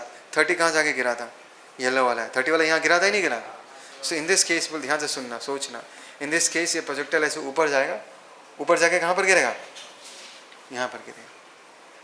तो 45 के बाद अगर तुमने 50 पे शूट किया, 55 पे शूट किया, 60 पे शूट किया, उसका रेंज और इंक्रीज नहीं होगा।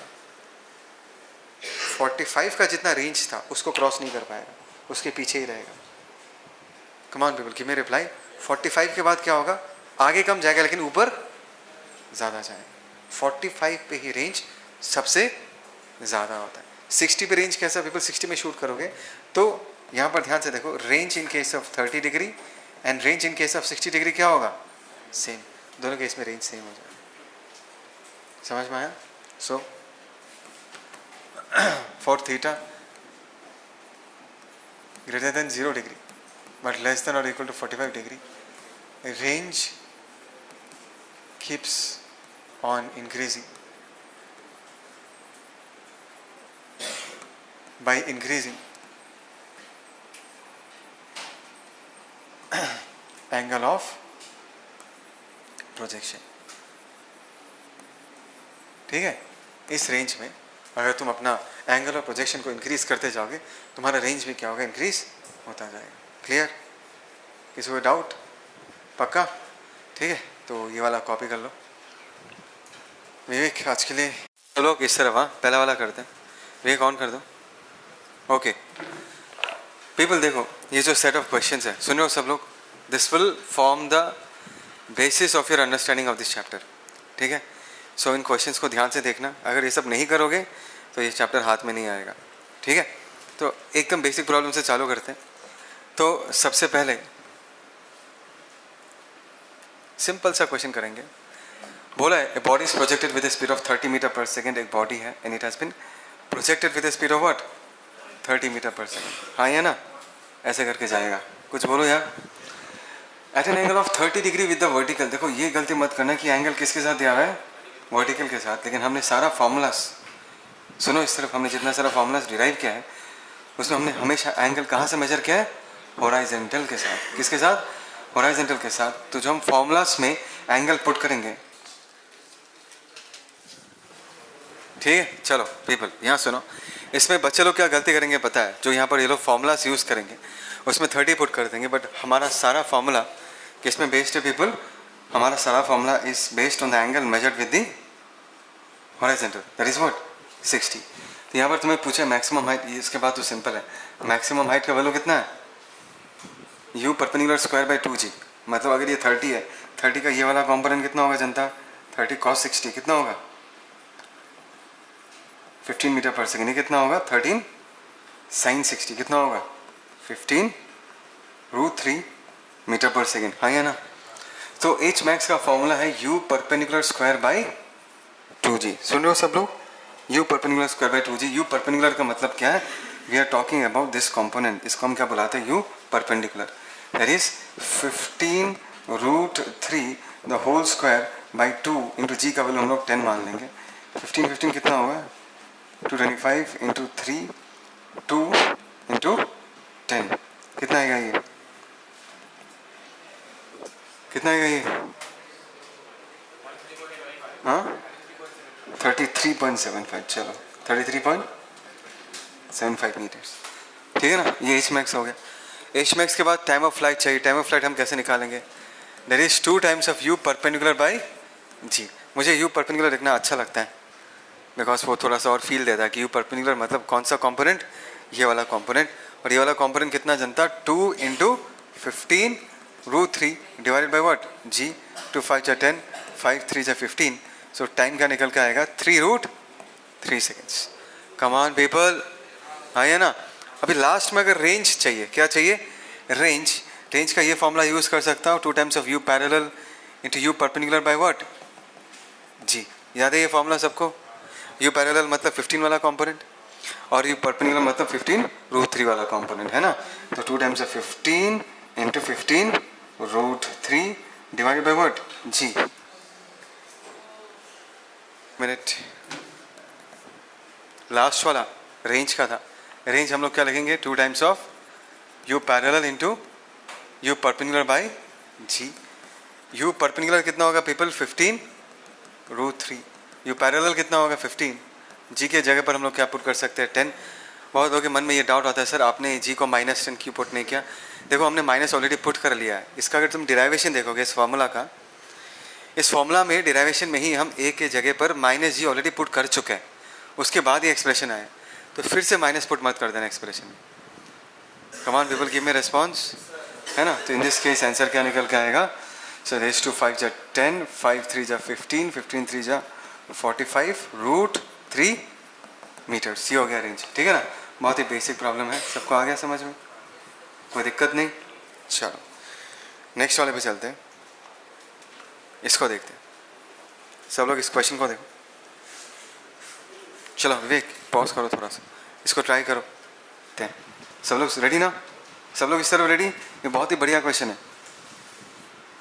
ये करोगे तो कॉन्सेप्ट स्ट्रांग हो जाएगा. देखो सब लोग यहाँ देखो. A projectile is thrown with a speed of 100 metre per second. इस सिचुएशन को डायग्राम में कन्वर्ट करते, ये हो गया हमारा वाई एक्सिस, ये हो गया हमारा एक्स एक्सिस, और हमारे प्रोजेक्टाइल को कितने एंगल पे शूट किया गया? With a speed of 100 metre per second, making an angle of 60 degree. Making an angle of what? 60 degree. So let us see angle कितना जानता है? This is 60 degree. कुछ बोलो पीपल, है ना. 100 मीटर पर सेकेंड से फेंका with N angle of 60 degree with the horizontal. Find the time after which is inclination with the horizontal is 45 degree. अगर तुम वेलोसिटी वेक्टर को देखोगे, थोड़ा ऊपर जाएगा वेलोसिटी वेक्टर, थोड़ा इधर झुक जाएगा. हाईएस्ट पॉइंट में तो पूरा ऐसे फ्लैट हो जाता है. होता नहीं होता? हाईएस्ट पॉइंट में जो वेलोसिटी होता है वो तो पूरा ऐसे फ्लैट होता है. इसका मतलब है जब ये बॉडी मूव करेगा, इसका वेलोसिटी का वेक्टर थोड़ा झुकता जाएगा. क्यों झुकेगा बोलो तो? लॉजिकली अगर सोचोगे, क्योंकि देखो अगर मैं वेलोसिटी वेक्टर को देखूँ, उसका जो ये वाला कंपोनेंट है vx, ये हमेशा क्या रहेगा? u cos theta. लेकिन ये जो कंपोनेंट है vy, वो टाइम के साथ क्या करेगा? डिक्रीज करेगा. When it is rising up, जब ये प्रोजेक्टाइल ऊपर की तरफ जा रहा है, vy का वैल्यू क्या होगा? छोटा होता रहेगा. तो इनका जो ये रिजल्टेंट है जनता, स्टे विथ मी पीपल, इनका जो ये रिजल्टेंट वेलोसिटी है, एज बिकॉज ये वाला वेक्टर छोटा होता जा रहा है, तो रिजल्टेंट नीचे की तरफ शिफ्ट करना चालू करेगा. बात समझ में आया? तो स्टार्टिंग में अगर ये एंगल 60 डिग्री है, धीरे धीरे एंगल 50 होगा, फिर क्या होगा 45, फिर क्या होगा 40, 30, 20, 10. हाईएस्ट पॉइंट में पीपल, हाईएस्ट पॉइंट में पार्टिकल के पास कौन सा वेलोसिटी बचता है? सिर्फ ये वाला वेलोसिटी. तो वो पूरा हॉरिजॉन्टल के अलोंग ही आ जाएगा. इन दैट केस उसका एंगल कितना हो जाएगा? 0 डिग्री. बोलो बात समझ में आ रहा नहीं आ रहा? तो अगर यहाँ पर 60 डिग्री है, तो मैंने माना कहीं यहाँ पर समवेयर हियर इसका वेलोसिटी अगर ऐसा है, जनता ध्यान से सुनना, इसको मिटा देता हूँ, ये नहीं चाहिए, ठीक है, ये लिख लेना तुम लोग एक बार. फिर भी समवेयर हियर यहाँ पर इसका वेलोसिटी मैंने v मान लिया, चलेगा? ये हॉरिजॉन्टल के साथ कितना एंगल बना रहा है जनता? 45 डिग्री. बात समझ में आया? अच्छा, ये अगर 100 है, 100 का इस तरफ का कंपोनेंट कितना होगा? 50 मीटर पर सेकेंड, 100 cos 60, और 100 का इस तरफ कंपोनेंट कितना होगा? 100 sin 60, that is 50√3 metre per second. बोलो जनता समझ में आ रहा नहीं आ रहा? अच्छा, अगर मैंने ये v माना और बोला गया कि ये हॉरिजॉन्टल के साथ 45 डिग्री बना रहा है, find the time after which its inclination with horizontal is 45 degree, तो इस v का जो हॉरिजॉन्टल कंपोनेंट होगा, क्या मैं इसको v cos 45 that is v/√2 लिख सकता हूँ? और v का जो वर्टिकल कंपोनेंट होगा, जनता आवाज़ दो, ये वाला कंपोनेंट, ये भी क्या होगा? v/√2. कोई दिक्कत? कुणाल इस तरफ देखो. प्रोजेक्टाइल मोशन का सबसे इंपॉर्टेंट फीचर ये है कि जब कोई प्रोजेक्टाइल ट्रैवल करता है, उसका x डायरेक्शन का वेलोसिटी चेंज नहीं होता। अगर चेंज नहीं होता तो क्या मैं v/√2 को इक्वल टू 50 लिख सकता हूँ? Because v/√2 is the horizontal component of velocity और वो कभी भी चेंज नहीं होगा। People stay with me people. तो हमने यहाँ पर लिख दिया कि v/√2 का वैल्यू कितना जनता 50। अगर v/√2 का वैल्यू 50 है तो v का वैल्यू कितना होगा 50√2 मीटर पर सेकेंड। जनता आवाज़ दो हाँ या ना। क्या मुझे v का वैल्यू पता चल गया? क्या ये जो v/√2 है क्या मैं इसको vy बुला सकता हूँ? This is the velocity vy after some time t। Come on people stay with me. तो vy का वैल्यू हम लोग क्या लिख सकते हैं? vy का वैल्यू भी क्या है v/√2 और v/√2 का वैल्यू हमने क्या लिख के रखा है 50। मैंने v निकाला है ना, बट स्टिल v/√2 का वैल्यू कितना होगा 50। बात समझ में आ रहा है नहीं आ रहा? अभी हमारा ध्यान कौन से डायरेक्शन में देंगे people? Along the y direction, है ना? फील आ रहा नहीं आ रहा तुमको? अगर वाई डायरेक्शन में देखोगे उसका इनिशियल वेलोसिटी 50√3 था। अभी वाई डायरेक्शन का वेलोसिटी v/√2 हमने जस्ट नाउ कैलकुलेट किया, वो कितना है 50। वो घट चुका है, डिक्रीज हो चुका है। 50√3 से डिक्रीज होते होते कहाँ तक पहुँचा है 50। क्या मैं टाइम निकाल सकता हूँ? बिकॉज मुझे पता है कि इसको डिक्रीज करवाने के पीछे का रेस्पॉन्सिबिलिटी कौन लेता है जी। तो क्या मैं इक्वेशन वाई डायरेक्शन में लगा सकता हूँ? कौन सा इक्वेशन लगा सकते हैं? v = u + at। So vy = what? uy + ay × t। देखो बेसिक काइनेमेटिक्स का इक्वेशन यूज़ कर रहा हूँ, लेकिन मैं वाई डायरेक्शन में यूज़ कर रहा हूँ। किस डायरेक्शन में? वाई डायरेक्शन में। Be careful. तो vy की जगह हम लोग क्या लिख सकते हैं जनता 50। uy की जगह हम लोग क्या लिख सकते हैं? Initial velocity. जनता जवाब दो 50√3। एक्सेलरेशन की जगह -10 × what? t। सो अगर मैं -10t को इधर लेके आ जाऊँ, दैट इज 10 × t। 50 कॉमन ले लिया तो यहाँ पर क्या होगा √3 - 1, 0 0 चला गया। तो t का वैल्यू क्या निकल के आएगा 5√3 - 1 seconds. This is the correct answer. मज़ा ही नहीं आया बताओ? इसमें कौन सा कॉन्सेप्ट यूज़ किया कि horizontal component of velocity change नहीं होता। दूसरा कॉन्सेप्ट काइनेमेटिक्स में जो सीखा था v = u + at, लेकिन इस बार हमने उसको y डायरेक्शन में अप्लाई किया है। बात समझ में आ रहा है? और x डायरेक्शन में वेलोसिटी कभी भी चेंज नहीं होता। इन दो कॉन्सेप्ट्स का यूज़ किया है इस क्वेश्चन को करने के लिए। हाँ या ना विवेक? देखो ये जो क्वेश्चन है ना, this is actually how questions come in JEE। कुछ इसी पैटर्न के होते, कुछ इसी ट्रेंड के होते हैं ये क्वेश्चंस। ठीक है, देखते हैं ये क्वेश्चन क्या है। A particle is thrown with an initial speed of u at an angle of theta. ठीक है, बढ़िया। मतलब अगर मैं एक डायग्राम बनाऊं तो एक प्रोजेक्टाइल को कितने स्पीड से फेंका गया है? प्रोजेक्टाइल को u स्पीड से फेंका गया, हाँ या ना, at an angle of theta. फिर बोला है with respect to the horizontal find the time after which its velocity becomes perpendicular to initial velocity. मतलब उसका जो फाइनल वेलोसिटी होगा वो इनिशियल वेलोसिटी के साथ क्या बनाएगा 90 डिग्री। सोच के देखो, इसको अगर अपने मन में मैं एक्सटेंड कर दूं तो जब ऑब्जेक्ट यहाँ पर होगा, ये अगर वेलोसिटी है v, इस केस में ही v vector and u vector के बीच का एंगल कितना होगा 90 डिग्री होगा। ये बात समझ में आता है? मैंने कुछ नहीं किया, मैंने बस इसको एक्सटेंड कर दिया और यहाँ से इसको पीछे से थोड़ा एक्सटेंड कर दिया ताकि मैं तुमको दिखा पाऊँ कि इसी सिचुएशन में v और u के बीच का जो एंगल है वो क्या निकल के आएगा, वो 90 डिग्री निकल के आएगा। समझ में आ रहा है सबको? ठीक है। तो पूछा कि कितने time, at what time this happens, कौन से टाइम में v u के साथ 90 डिग्री बनाता है। देखो बहुत ही सिंपल कॉन्सेप्ट है। देखो यहाँ पर ट्विस्ट कहाँ पर आता है, इसका जो बेसिक सॉल्व करने का जो ट्विस्ट है उसका नॉलेज हमें वेक्टर चैप्टर से मिलता है, जहाँ पर मैंने बताया था कि अगर दो वेक्टर 90 डिग्री पे होता है उनका डॉट प्रोडक्ट हमेशा 0 निकल के आएगा। एग्री करते हो? बोला था ये बात, है ना? तो कर रहे हैं हम लोग प्रोजेक्टाइल का क्वेश्चन, लेकिन कॉन्सेप्ट कहाँ का लगा है? डॉट प्रोडक्ट, जो हमने वेक्टर में सीखा है। तभी हम क्या करेंगे, v vector and u vector दोनों को i कैप j कैप में एक्सप्रेस करेंगे। कम on people, give me response, है ना? चलो ध्यान से देखो, आज मैंने तुम लोग को ये क्वेश्चन भी पूछा था क्लास स्टार्ट होने के पहले। अगर ये u है तो इसको हम क्या लिख सकते हैं, u cos थीटा। इसको हम क्या लिख सकते हैं, u sin थीटा। तो ये सब लोग मानोगे। सो u वेक्टर अगर मैं लिखना चाहूँ, क्या मैं उसको लिख सकता हूँ u cos थीटा, जनता आवाज़ दो, i cap plus u sin theta j cap. कोई दिक्कत किसी को? ये सेकंड वाला जो मैं लिखने वाला हूँ v वेक्टर, वो आज तुमको क्वेश्चन पूछा था नहीं पूछा था? Velocity vector eight any time t, what is the velocity vector in any time T? जो x कंपोनेंट है वो कभी चेंज नहीं होता, वो क्या होगा? u cos theta i cap. लेकिन y कंपोनेंट में कौन सा फॉर्मूला यूज करेंगे? v equal to u plus a t. u की जगह कितना चलता है? u sine theta. एक्सेलरेशन की जगह minus g into what t. This is j cap. मैंने कहा था ये फॉर्मूला याद मत रखना, मेमोराइज मत करो। दिस इज बेसिक काइनेमेटिक का equation, v equal to u plus a t. बोलो समझ में आ रहा है नहीं आ रहा? और हमें इस क्वेश्चन के अकॉर्डिंग ये कहा गया है कि उन दोनों वेक्टर के बीच का एंगल कितना है? 90 degree. So as u vector is perpendicular to v vector, then क्या मैं कह सकता हूँ कि u vector dot v vector should be equal to what? Dot product vector chapter का। जे के क्वेश्चंस भी इसी टाइप के आते हैं। समझ में आया? इसलिए मैं बार बार कहता हूँ कि फिजिक्स में अच्छा होना है तो रिवाइज करना पड़ता है, पुराने चीज़ों को रिकैप करना पड़ता है, रिविजिट करना पड़ता है, तब जाके तुम्हारे पास टूल्स रहेगा कि तुम एक किसी भी अच्छे क्वेश्चन को कर पाओगे, नहीं तो फंसे हुए रहोगे। समझ में आ रहा है मैं क्या बोल रहा हूँ? अभी देखो सब लोग, कोई लिखेगा नहीं, कोई लिखेगा नहीं। यहाँ देखो u डॉट वी करूँगा तो आई के साथ आई, याद है ना सबको? क्या आएगा ये बोलो? U square cos square theta plus j के साथ जे, ये क्या आ जाएगा? U square sine square theta minus u sine theta into what? G t. And this entire thing should be equal to what? Dot product करना आता है ना सबको? याद है ना? आई के साथ आई को करते हैं और जे के साथ जे को करते हैं। तो ये क्या निकल के आएगा इन दिस केस? अगर मैं यू स्क्वायर को कॉमन ले लूँ, cos square theta plus sine square theta 1 निकल के आएगा, और यहाँ पर क्या होगा? Minus u sine theta into what?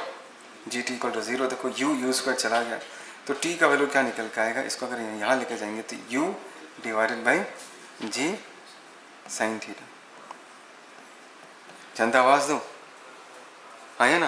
तो आ गया answer, t equal to u by g sine theta. मज़ा था? मज़ा आया? फील था ना इस क्वेश्चन में? जो कि दिस बिलोंग्स टू पास्ट, जो हमने ऑलरेडी पढ़ा है। रिवाइज करोगे ना? अभी रिवाइज करोगे नहीं करोगे? रोज़ सुबह आधा घंटा पुराना टॉपिक्स, कुछ नहीं, बस ऐसे ऐसे करके पेज बाय पेज देखते जाना चाहिए। ये फॉर्मूला है, थोड़ा इक्वेशंस लिख लिया है ना, थोड़ा कोई इंपॉर्टेंट क्वेश्चन है उसको थोड़ा रफ में कर लिया, और जो इंपॉर्टेंट फार्मूलास उसको एक पेज में लिख के अपने टेबल के सामने चिपका दिया, ताकि हमेशा उठ के तुम जल्दी जल्दी टॉपिक्स को रिवाइज कर पाओ। सुनो मैं क्या बोल रहा हूँ? This are some strategies which you can use to study physics happily. खुशी खुशी अगर पढ़ना है, मज़े में पढ़ना है, तो स्ट्रेस में नहीं पढ़ना, तो ये सब चाहिए तुम्हें। समझ में आ रहा है? था? सुनो सब लोग सुनो, ये क्वेश्चन तुम्हारे बेसिक रेंज को, नॉलेज को टेस्ट करेगा। रेंज का जो नॉलेज है उसको टेस्ट करेगा। क्या तुम्हें याद है रेंज कब मैक्सिमम होता है? जब थीटा 45 डिग्री होता है। ठीक है, क्वेश्चन पढ़ते हैं। A large number of bullets are fired in all directions with the same speed u, what is the area on the ground on which the bullets will spread? है ना? A large number of bullets are fired in all directions with the same speed u. What is the area on the ground? I think so ये question को थोड़ा change कर दूंगा। Maximum area on the ground. ठीक है, what is the maximum area on the ground on which the bullets will spread? Area maximum है। एक बार situation को इमेजिन करते हैं। सोचो तुम्हारे पास बंदूक ऐसा है, समझ में आया? तुमने शूट किया, वो जाके यहाँ पर गिरा, समझ में आ रहा है?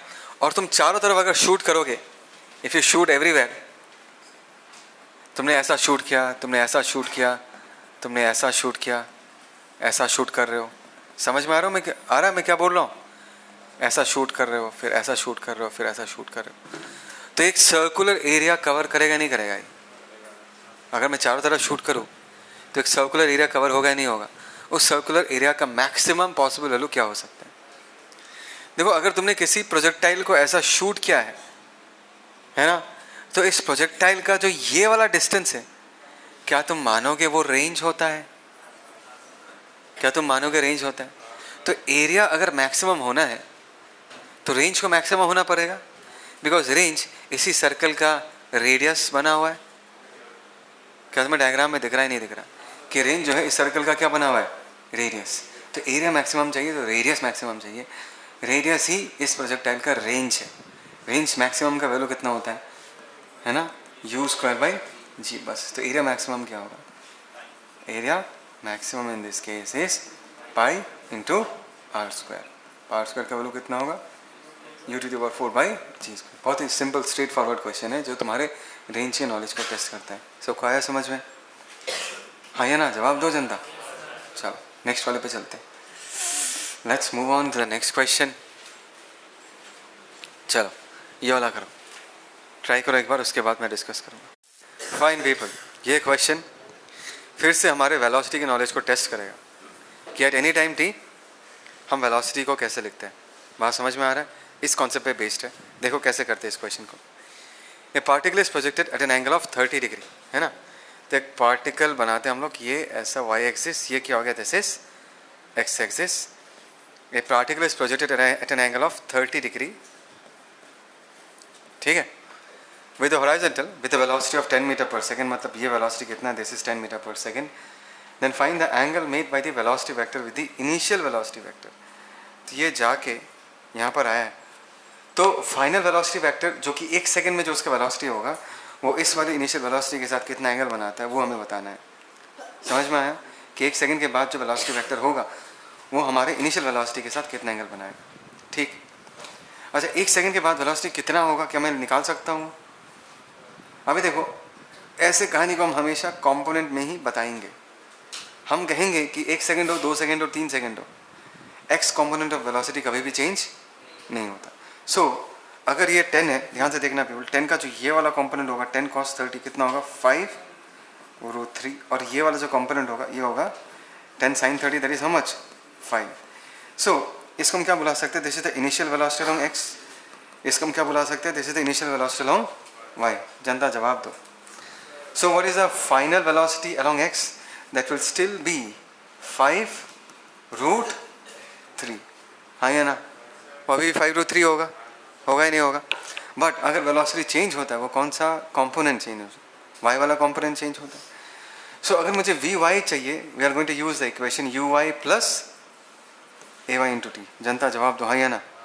So what is initial velocity along Y direction, क्या मैं इसको 5 लिख सकता हूँ, एक्सेलरेशन क्या लिख सकता हूँ -10, टाइम क्या लिख दूंगा 1, तो आंसर क्या निकल के आएगा -5 मीटर पर सेकेंड। सो अगर मैं वेक्टर फॉर्म में लिखूँ वी वेक्टर, क्या मैं लिख सकता हूँ v x i cap plus v y j cap. जनता बोलो हाँ या ना? वी एक्स की जगह हम लोग क्या पुट कर सकते हैं 5√3 आई कैप, वी वाई की जगह -5 जे कैप। बात समझ में आ रहा है? तो क्वेश्चन में तुम्हें पूछा है कि ये बताओ कि तुम्हारा जो यू वेक्टर है, अच्छा यू वेक्टर भी लिख लेते हैं, यू वेक्टर कितना होगा जनता बताओ? यू वेक्टर कहने say that is 5√3 I cap plus 5 J cap. आवाज़ दो जनता, है ना? ये यू वेक्टर है, इनके बीच का एंगल चाहिए, इनके बीच का एंगल चाहिए। तो हम फिर से वेक्टर्स के चैप्टर में जाएंगे, वहाँ पर मैंने सिखाया था how to find out angle between vectors using the concept of dot product. Yes और नो पीपल? तो अगर मुझे एंगल चाहिए cos थीटा, क्या मैं लिख सकता हूँ वी वेक्टर डॉट, बोलो फॉर्मूला क्या था, v vector dot u vector by mod of v vector into mod of u vector. सिखाया था नहीं सिखाया था, है ना? इस पर्टिकुलर फॉर्मूला से हम दो वेक्टर के बीच के एंगल को निकाल सकते हैं। स्टे विद मी पीपल, सब लोग ध्यान से देखो। वी डॉट यू कितना आएगा बताओ? 5 5 25 25 3 75 माइनस ये कितना आ जाएगा 25, नीचे कितना आएगा जनता? बोलो बोलो रूट मॉड वी कितना है, रूट ओवर ऑफ 75 प्लस कितना आएगा 25, कितना होगा 100, मतलब कितना आएगा 10, और ये वाला पे क्या आ जाएगा 10, तो ये कितना आ रहा है 50 बाई हाउ मच 100, तो हाफ निकल के आया, हाफ निकल के आया। मतलब cos थीटा का वैल्यू अगर हाफ है तो थीटा का वैल्यू कितना होगा 60। So what is the angle between u vector and v vector, it is 60 degree. देखो कितना सिंपल क्वेश्चन है, लेकिन बेसिक्स वेक्टर चैप्टर में बनता है इसका। सबको आया समझ में? चलो डन।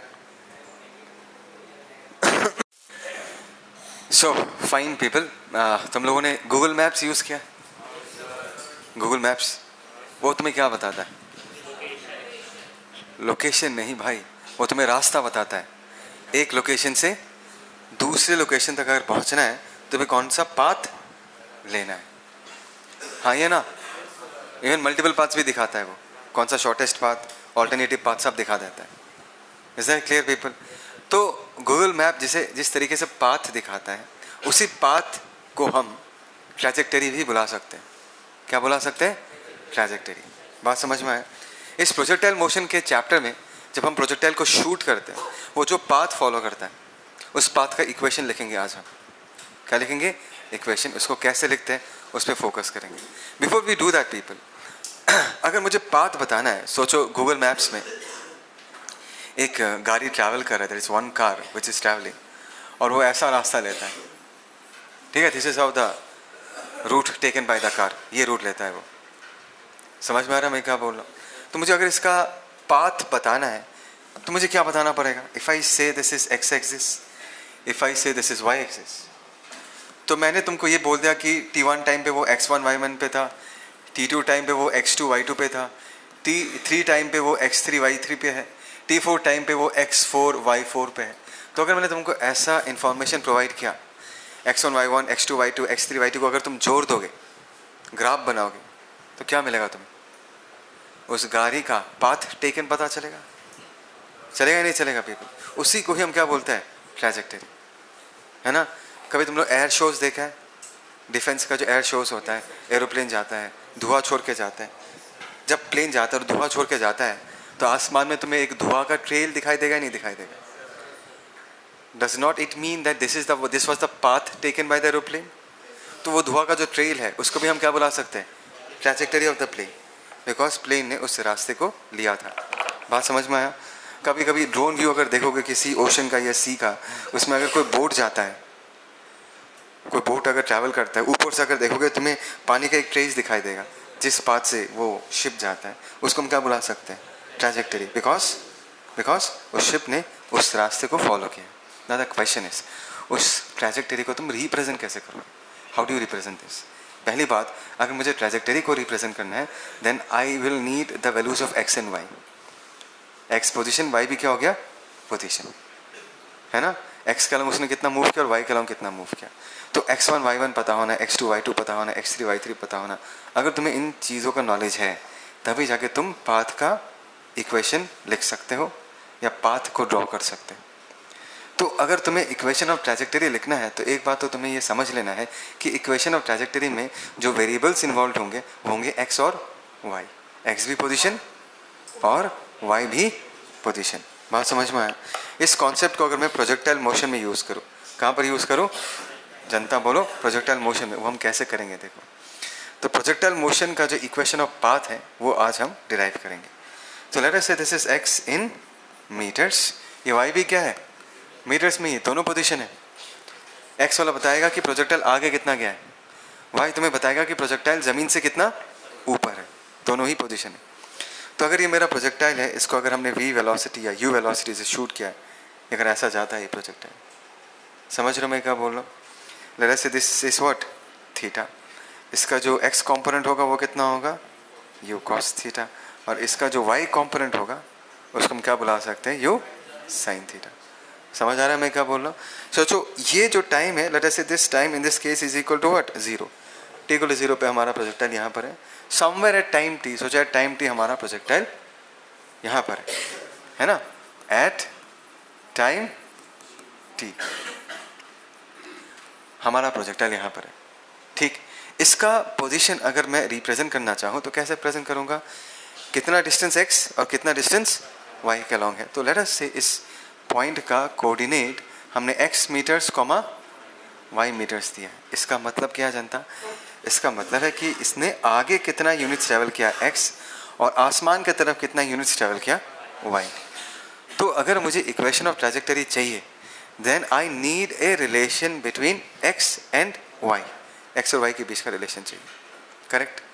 क्या तुम मानोगे कि x जो है that is nothing but displacement along x direction and y जो है that is displacement along y direction?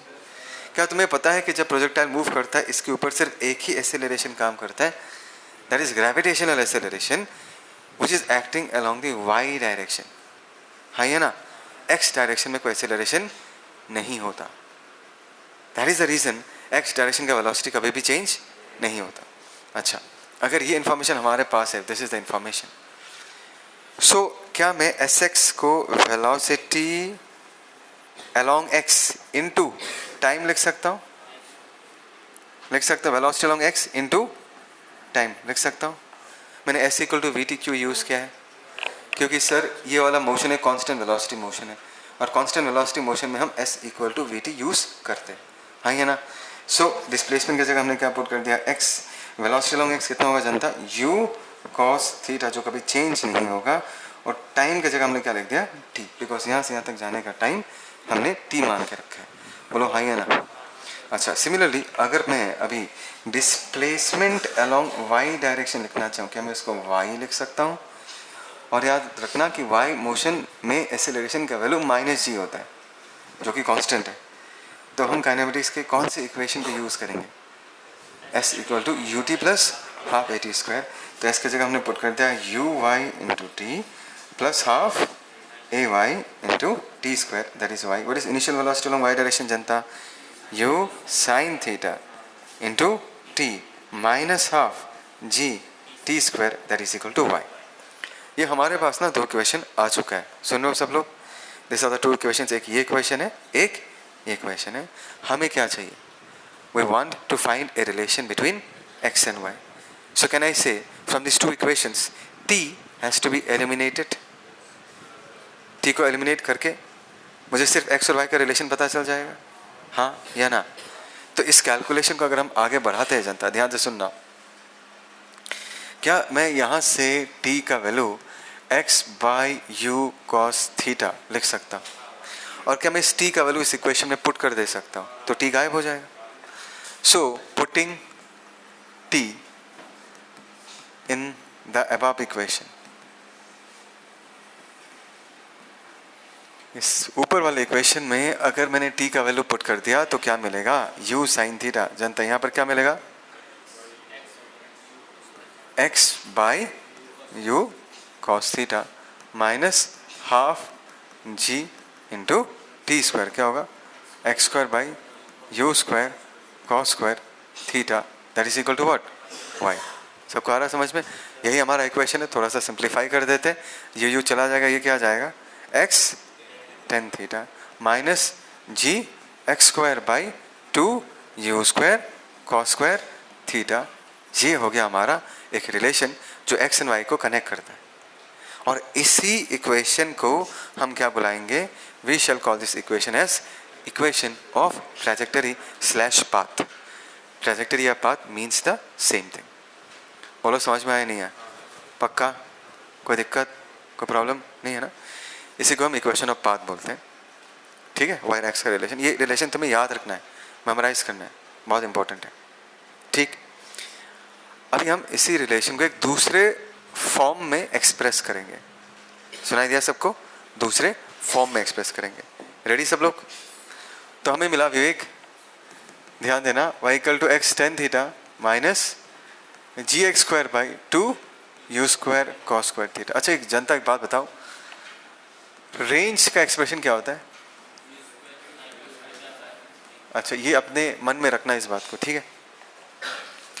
अभी मैं क्या करता हूँ, y equal to x tan theta को कॉमन ले लेता हूँ, चलेगा? तो यहाँ पर वन आ जाएगा, यहाँ पर क्या है, g x square by two u square cos square theta divided by x tan theta. चलेगा? इसको अंदर लेके जाओ, एक्स टेन थीटा मिल जाएगा, और इसके साथ एक्स टेन थीटा मल्टीप्लाई करोगे तो ये और ये क्या हो जाएगा, कैंसिल आउट, और तुम्हें ये एक्सप्रेशन मिल जाएगा. हाँ या ना? ठीक, ओके. अभी देखो क्या कर सकते हैं, x tan theta one minus, ध्यान से देखना जी, अच्छा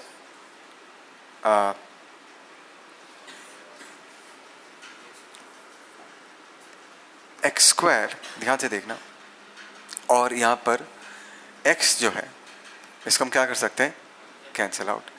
ठीक है, ध्यान से देखना, दिस इज x, इस g को नीचे लेके आ जाते हैं तो डिवाइडेड बाई g होगा ही नहीं होगा, होगा. अच्छा अभी देखो यहाँ पर 2 को रखते हैं, ये टेन थीटा है, साइन बाई कॉस होगा ही नहीं होगा, कॉस कॉस क्या हो जाएगा, कैंसिल आउट. यू स्क्वायर है तो मैं इसको लिखता हूँ यू साइन थीटा, ये वाला साइन आ गया, और यहाँ पर जो कॉस बचा उसको हमने ऐसा यू कॉस थीटा लिख दिया. सेम चीज़ है या नहीं है? सेम चीज़ है या नहीं है? Tan theta is sine by cos, cos cos चला गया, साइन को यू के साथ लिख दिया, और कॉस को भी यू के साथ लिख दिया, तो इसको हम आगे जाके क्या लिख सकते हैं, x tan theta 1 minus x divided by, बोलो, u square sine twice theta, u square sine twice theta, तो कितना होगा, this is u square sine twice theta divided by what, g. क्या तुम्हें पता है ये चीज़ क्या है, ये चीज़ क्या है पीपल, रेंज है या नहीं है। सो y का वैल्यू हम आगे जाके क्या लिख सकते हैं, x tan theta bracket 1 minus x by r. तो ये जो है ये रेंज का लिखने का, sorry not range, equation of trajectory लिखने का एक दूसरा फॉर्म है, y equal to x tan theta bracket 1 minus x by r, जहाँ पर r रेंज बताता है। सबको आया समझ में, कोई दिक्कत, चलो लिख लो। ओके पीपल, ये एक बहुत ही बढ़िया क्वेश्चन है इक्वेशन ऑफ ट्रैजेक्टरी पे, जे मेंस का आया हुआ क्वेश्चन है, इसको देखते हैं। यहाँ पर बोला है the trajectory of a projectile in a vertical plane is given as y equal to alpha x minus beta x square, ये दिया हुआ है। When alpha and beta are constants x and y respectively the horizontal and vertical distances, the angle of projection theta, कितना theta होगा, and the maximum height attained are respectively given by, चारों option में से एक option बताना है कि angle of projection theta कितना होगा और मैक्सिमम हाइट कितना होगा, ठीक है। तो अगर ये इक्वेशन ऑफ ट्रैजेक्टरी है तो हम सबसे पहले ऐसे क्वेश्चंस को, एक्चुअल जो इक्वेशन ऑफ ट्रैजेक्टरी है that is y equal to x tan theta minus g x square by 2 u square cos square theta, इसके साथ कंपेयर करेंगे। क्या करेंगे, कंपेयर। अगर मैं कंपेयर करूँ, यहाँ पर x का कोफिशिएंट क्या है, अल्फा है या नहीं है, और यहाँ पर x का कोफिशिएंट कितना है, टेन थीटा। सो क्या मैं टेन थीटा को अल्फा लिख सकता हूँ, क्या मैं इन दिस केस थीटा को टेन इनवर्स ऑफ अल्फा लिख सकता हूँ। थीटा तो पता चल गया बहुत आसानी से। अगर हम ऑप्शंस देखेंगे टेन इनवर्स ऑफ अल्फा, ऐसे दो ऑप्शंस है जहाँ पर टेन इनवर्स ऑफ अल्फा दिया हुआ है, हाँ या ना। अभी हमें एच मैक्स निकालना है, तो एक काम और एक करते हैं, यहाँ पर जो एक्स स्क्वायर का कोफिशिएंट है बीटा, उसको अगर हम इसके साथ इक्वेट कर दें, बिकॉज दोनों ही एक्स स्क्वायर का कोफिशिएंट है, सो इन दिस केस हम लोग क्या लिख सकते हैं, beta in this case is equal to g by 2 u square cos square theta. एक बार ये सोचते कि एच मैक्स का फॉर्मूला क्या है, एच मैक्स का फॉर्मूला है यू स्क्वायर बाई 2g, है ना, ये है या नहीं है। अच्छा, अभी you square sine square theta by 2g, इसको हम कैसे करेंगे, देखो हमें एच साइन थीटा चाहिए, साइन स्क्वायर थीटा चाहिए, तो यहाँ पर अल्फा का वैल्यू क्या दिया हुआ है, टेन थीटा, जो कि क्या होता है sine theta by cos theta. Sine square theta चाहिए तो हम दोनों को स्क्वायर कर देते हैं, alpha square is equal to what, sine square theta by cos square theta. क्या यहाँ पर कॉस स्क्वायर थीटा है, लेकिन यहाँ पर कॉस स्क्वायर थीटा है ना, तो मुझे कॉस स्क्वायर थीटा को एलिमिनेट करना है, साइन स्क्वायर थीटा ऊपर आना चाहिए। तो मैं ये जो इक्वेशन है, जनता सुन रहे हो ना, दिस इज इक्वेशन 1, और ये जो इक्वेशन है इक्वेशन 2, तो मैं 2 डिवाइडेड बाई 1 कर देता हूँ, चलेगा, बोलो 2 डिवाइडेड बाई 1। 2 डिवाइडेड बाई 1 हम क्या कर सकते हैं, ध्यान से देखना, alpha square by beta. Alpha square की जगह हम लोग क्या लिख सकते हैं, sign square theta by cos square theta. चलो पीपल पार्टिसिपेट करो। और बीटा की जगह क्या लिख सकते हैं, बीटा की जगह क्या लिख सकते हैं पीपल, जी ऊपर हम लोग क्या लिख देंगे 2 u square cos square theta, है ना। कॉस स्क्वायर थीटा क्या हो जाएगा, कैंसिल आउट। और ध्यान से देखो, this is 2 u square sine square theta divided by what, g. But हमें चाहिए कितना, u square sine square theta by 2g चाहिए। तो u square sine square theta by g को हम लोग क्या लिख सकते हैं, u square sine square theta by g को हम लोग क्या लिख सकते हैं, alpha square by 2 beta. But हमें चाहिए कितना, u square sine square theta by 2g चाहिए।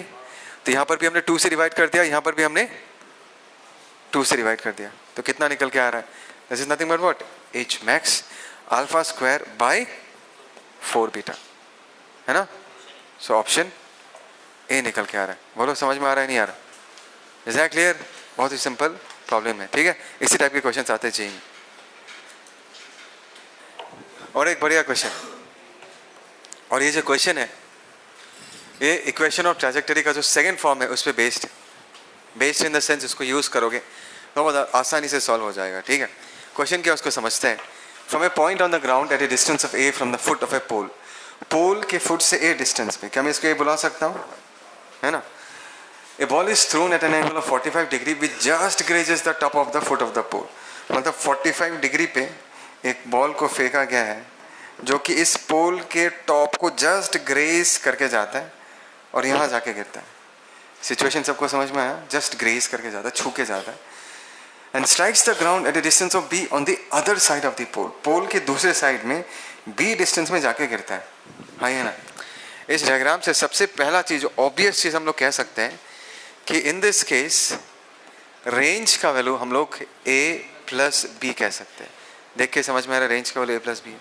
अच्छा, एंगल और प्रोजेक्शन यहाँ पर कितना दिया हुआ जनता? 45 डिग्री। तो तुम्हें पूछा है find a point from a point on the ground. अच्छा बढ़िया, पूछा क्या है? Find the height of the pole. Height of the pole हमें नहीं पता, तो let us say height of the pole in this case में h ले लूँ। बोलो जनता। अच्छा भाई बात बताओ कि इसको अगर मैं y एक्सिस मानता हूँ और इसको अगर मैं x एक्सिस मानता हूँ तो इसको मैं ओरिजिन मानूंगा 0,0, हाँ या ना? और इस पोल का तो ये टॉप पॉइंट है जिसको ये प्रोजेक्टाइल ग्रेस करके जा रहा है, इस पॉइंट का कोऑर्डिनेट x का वैल्यू a और y का वैल्यू h लिख सकता है नहीं लिख सकता? बोलो ना पीपल। सो कैन आई से a, h will satisfy the equation of trajectory? Because उस पॉइंट में लाई कर इक्वेशन, उस पाथ में लाई कर a, h, हाँ या ना? a will be the x coordinate and h will be the y coordinate. So what is the equation of trajectory in this case? y equal to x tan theta 1 minus x bar, यही है ना? अच्छा यहाँ पर at this point, इस point का coordinate y का value कितना जनता? h। इस पॉइंट पे x का वैल्यू कितना है? a। 10 एंगल ऑफ प्रोजेक्शन कितना दिया हुआ है? 45। 1 माइनस x का वैल्यू कितना है जनता? a। जवाब दो जनता। रेंज का वैल्यू हम लोग क्या लिख सकते हैं? आ गया h का वैल्यू, h ही तो चाहिए था हमें, हाँ ये ना? तो क्या निकल के आया देखो, दैट इज a, इसको सिंप्लीफाई करेंगे a plus b minus a by a plus b plus a minus a चला गया तो कितना निकल के आया? A b by a plus b. तो ये जो है ये हमारा that is the height of the tower जिसको ग्रेस करके गया। अच्छा था ये नहीं था? बोलो ना। इस क्वेश्चन का सबसे इंपॉर्टेंट पार्ट कि एक तो वो इक्वेशन जो तुम्हें लगाना पड़ेगा y equal to x tan theta 1 minus x by r. Second important चीज़ जो रियलाइज करना है कि ये जो कोऑर्डिनेट है वो इस इक्वेशन को क्या करेगा? सेटिस्फाई करेगा, बिकॉज वो प्रोजेक्टाइल के पाथ पे लाई करता है, हाँ ये ना? क्या वो नहीं आया समझ में?